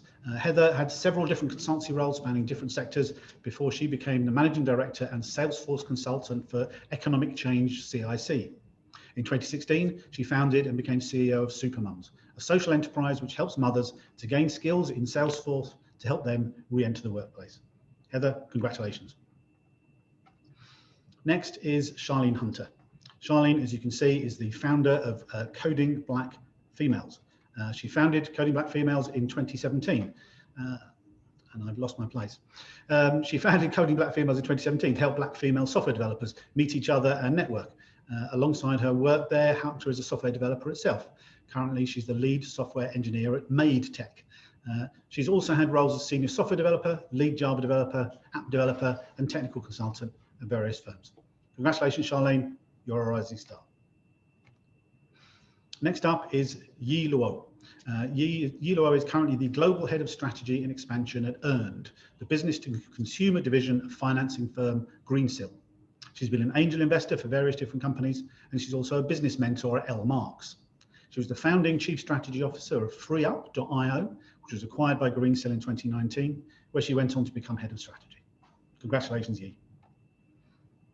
Next is somebody we heard mentioned earlier on by one of our speakers, Deborah Akenla. Deborah is the founder and CEO of Your Startup, Your Story, or known as YSYS for short. Deborah founded YSYS in 2017 to act as a community for startup founders and to help make talent in the startup ecosystem more diverse. She's an advisory panel member for IT services firm A&D Digital, an advisory board member for not-for-profit Coders of Color. Prior to her current role, she led engagement and groups for Google for Startups and was previously membership manager at co-working space Huckletree. Congratulations, Deborah. And our 5th rising star is Noor Shaker. Noor is a serial entrepreneur, founding biotech company GTN Limited in 2017, where she was CEO for 2 years, before founding healthcare artificial intelligence consultancy Phenogenica in 2019, and becoming founder and CEO of biotech services company Glamorous AI in 2020.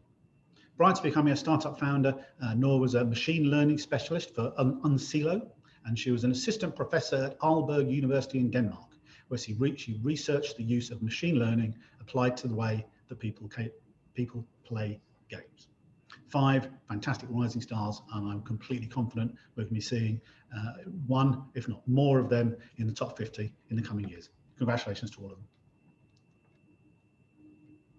Okay, now you saw earlier on a little promotion from one of our Tech for Good partners. Before we can continue and start the countdown of the top 10 most influential women in UK technology, here's another little promo from one of our partners.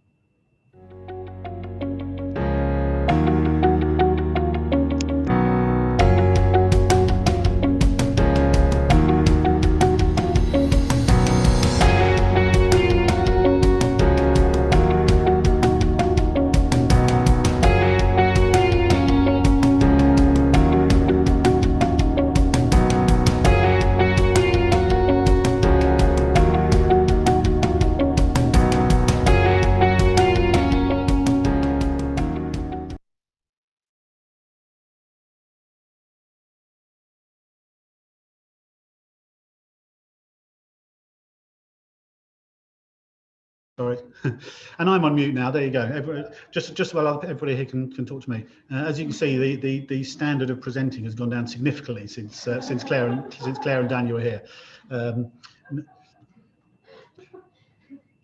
So thank you to that Tech for Good partner. I hope the excitement is building a little bit among you, even as all the team here continues to get great amusement from me mucking things up. It is time now to take the countdown for the most influential women from number 10 to number 2. And I'm afraid this is probably the last time you'll hear the music. So if you want to dance, now is the time to really dance your heart out.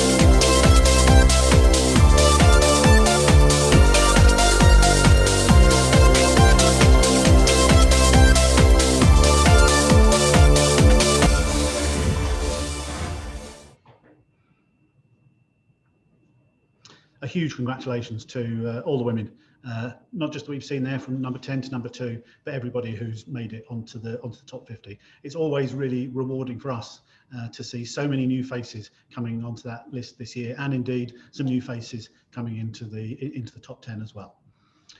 So the time has come for the big reveal at the end of our event, and that's to tell you who is the most influential woman in UK technology for 2020, as voted by our panel of judges and by you, the readers of Computer Weekly. Now, our winner this year was a rising star, as I mentioned before, on our list in 2014. I'm pleased to say we got that one right. She's featured in the top 50 since 2015, where she came second last year. She's been involved in the science, technology, engineering, and maths, or STEM sector since she was 11 years old, and has spent the last 7 years developing the organisation she founded, STEMettes, a social enterprise working to inspire and support young women and non-binary young people into STEM. During lockdown this year, STEMettes ran 12 weeks of online events to keep young people engaged in STEM. And in March, our winner became Charity Director of STEMettes Futures, a not-for-profit aimed at providing young people with STEM experiences, certifications, and providing parents, teachers, alumni, and volunteers with appropriate resources. In September last month, she joined the Hamilton Commission, a research project set up by Formula One race car driver Lewis Hamilton to help find and break down barriers to recruitment for Black people in UK motorsport. Our winner has become an increasingly familiar expert on TV and radio, as well as fronting the London Evening Standard's Women Tech Charge podcast, celebrating the women changing the world with tech. I'm absolutely delighted to announce that the most influential woman in UK technology for 2020 is Anne-Marie Imafidon, the CEO of STEMettes. Congratulations, Anne-Marie, and I really hope Anne-Marie is on the line with us now to accept her award. Hi, Brian. Hi, Anne-Marie.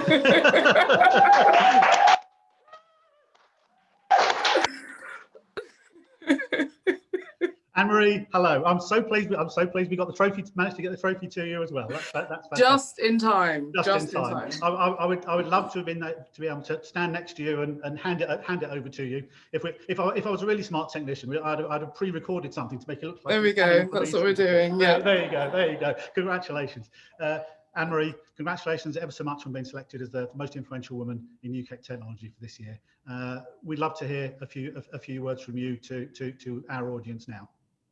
Thank you very much, Brian, and to the organising committee and to the judges. I'm so surprised by this that I actually have notes. I never have notes when I speak normally, but I've had to write these things down so I don't forget them just in the shock and the surprise. I'm very, very, very thankful for this. And I'm actually surprised about this honour. As you said, last year I was number 2. And so I was slightly worried that I'd either fall from grace or that I'd skip and go straight into the Hall of Fame and wouldn't be able to get the number 1. And 1 is my favourite number. So I do really appreciate being named number 1 for this year. Life is full of surprises. And I want to thank you all again for the platform that you've been providing since 2014 with this list. It's so important to ensure that lots of different people get to see the lots of different technologists that we have and who are thriving across the UK scene. So congratulations on building this platform and all the different facets of it and events like this around it. As much as I like the number one, and it would be great to kind of wear that and have the badge and everything in the one balloon, I think for me, the realization in all of this has been that actually I'm not that unique. There are lots of Anne-Maries that we have across the technology industry. There are lots of them who aren't even in the technology industry yet. There are lots of them who make fewer mistakes than me on a daily basis, lots of them who have better timekeeping skills than me, and lots of them who, are better technologists than me.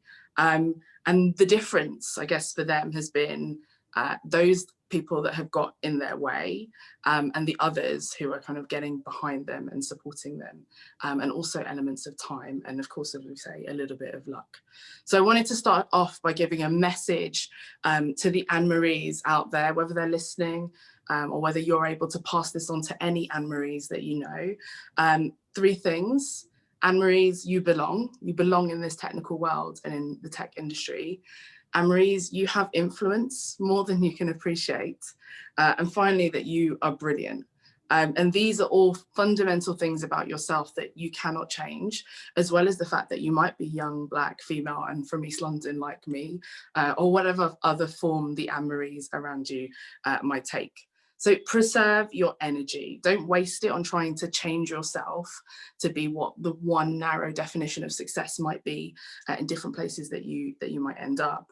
And as tempting as it might be to try and minimize parts of yourself, it won't pay off in the long run. You need to say what you know needs to be said in the areas that you can do. A funny story, I think for me, my influence is still something that I'm grappling with.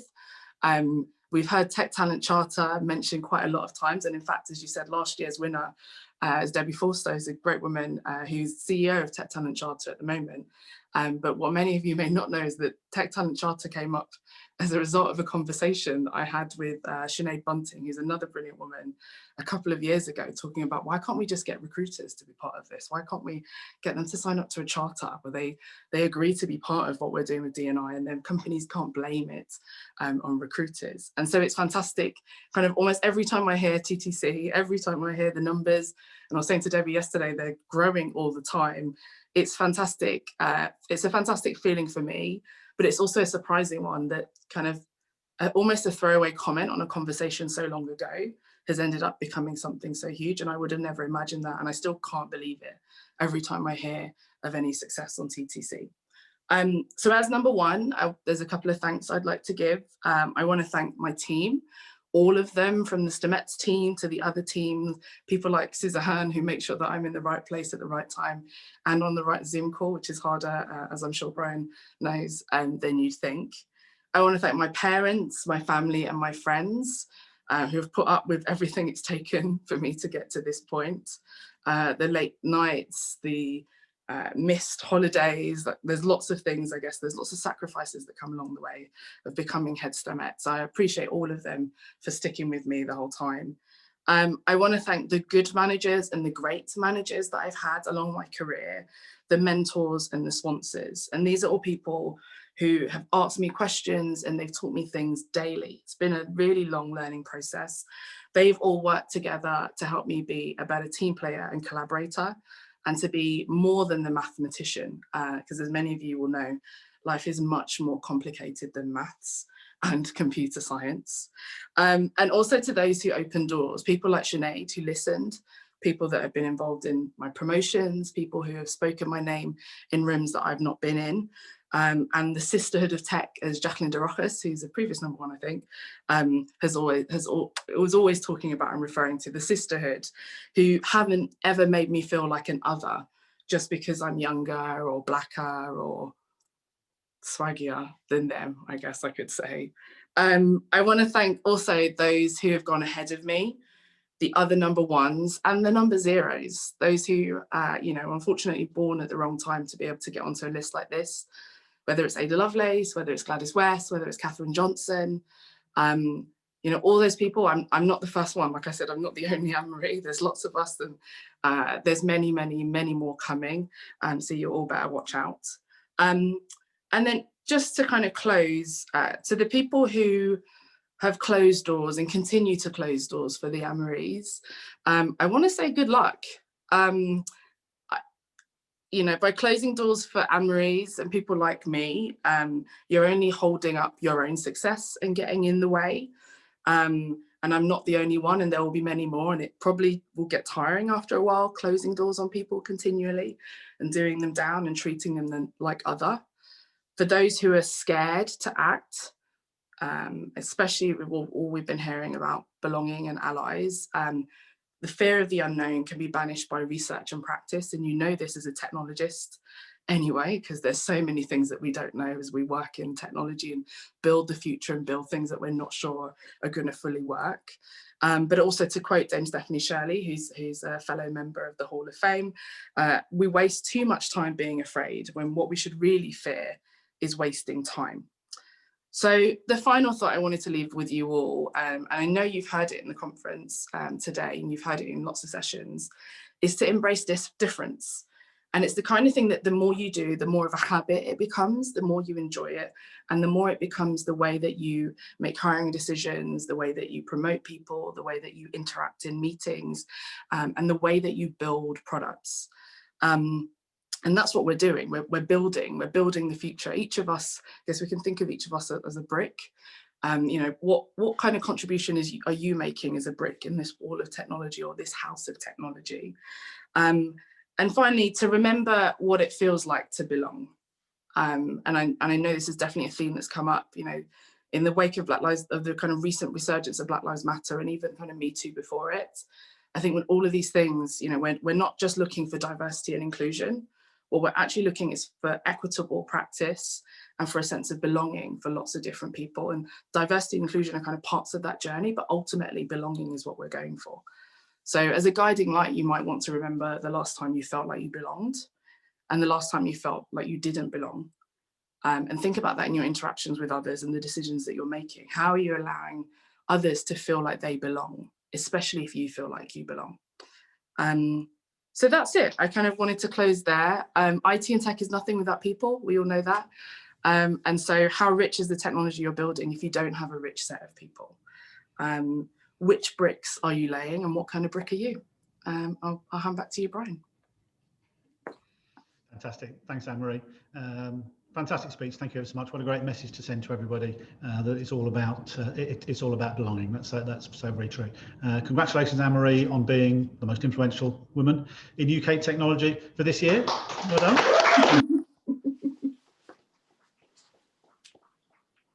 So you get to be #1 and Hall of Fame. So there you go. 2 in 1. Congratulations. Okay, so we are coming towards the end of the session now. I'll just bring the slides back up, but don't leave us just yet. For those good reason not to. I just want to make a few sort of last outgoing thanks to people who've been involved. Before I do that, though, I'll just say to you that we are going to leave the Zoom room open for a little while. We're not going to shut it off. We'll stop recording. We're not going to shut it up.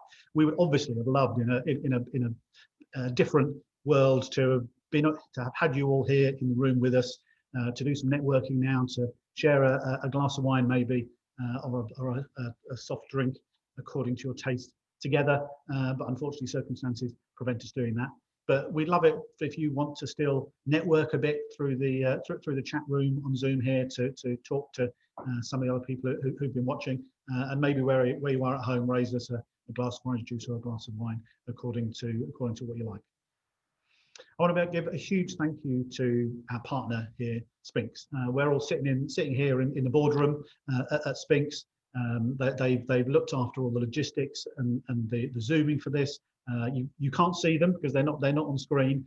But huge thanks to Faith Pascal and Rena Vatt, who have looked after all the logistics and have been pressing all the buttons behind the scenes to make sure that you get to see all the right speakers at the right times, even though my fingers seem to have done their best to prevent them from doing it correctly. A huge thank you to them and to Bev White from Harvey Nash. Spinks is part of the Harvey Nash group, of course. So a huge thank you to all of them for their contributions. Another quick thank you to our partner contributors as well, Tech London Advocates, Tech UK, BCS, Women in Technology, and WISE for all their help and contributions. Don't forget the hashtag CWWhip50. When we finish here, we're going to put the top 50 on a loop. So you'll be able to see them coming around again. They've all got their Twitter handles on them. So if you want to congratulate anybody that made it into the top 50, give them a shout out on Twitter. Please do so with that hashtag CWWhip50. Once we've got a chance to compile all of the content that we've had displayed to you over this afternoon, we're going to be looking to put some of the videos of our speakers online. Keep an eye out at our website, computerweekly.com, where over the coming days and weeks, we're going to be putting those online. So you can get some of your colleagues, some of the people that you work with perhaps, to listen to some of the fantastic messages around diversity and inclusion that we've all been hearing this afternoon. Before we finish then, let me invite Dania and Claire to come back and join me. Hello. Hi Claire, hi Dania. You know, Claire and Dania obviously have been the main public faces, so it would be wrong for us to leave without giving them an opportunity to say goodbye as well. We had a fantastic turnout this afternoon. It's been great to see so much going on in the chat room, so much interaction between the people that we have tried to bring together this afternoon. I hope it's incumbent on all of us who've taken part today and attended this to take this back into our workplaces and try and bring people together in our workplaces as well. I obviously have to give a huge thank you to Dania and Claire, who have been absolutely superb in organising the content today, bringing the speakers together, linking everything together. We were debating in rehearsals the other day whether they were the Ant and Dec or the Mel and Sue of tech presenting. And before anybody said the obvious thing, they said Ant and Dec and I said Mel and Sue. So I think that's important. I think that's probably important to point out. So thanks to both of them. Hope Daniel will forgive me because I always take, Claire obviously is part of my team at Computer Weekly, and I always take the opportunity of this event every year to try and embarrass her as much as I possibly can. Claire's done a fantastic job recruiting all the speakers that we've done today. She's run the top 50 program for us during the year. She's written all the articles that are on the website about all this now. She's going to be looking after producing a lot of the videos when we come away. Claire alluded during her panel earlier on about mental health in the workplace, that she's had her own issues with mental health, and I'm sure she won't mind me saying she's had a very, very tough year. And I'm so proud of her and so pleased to see what she's been able to pull together today, and what an amazing job she's done today in pulling it all together and making it such a great event. So Claire, massive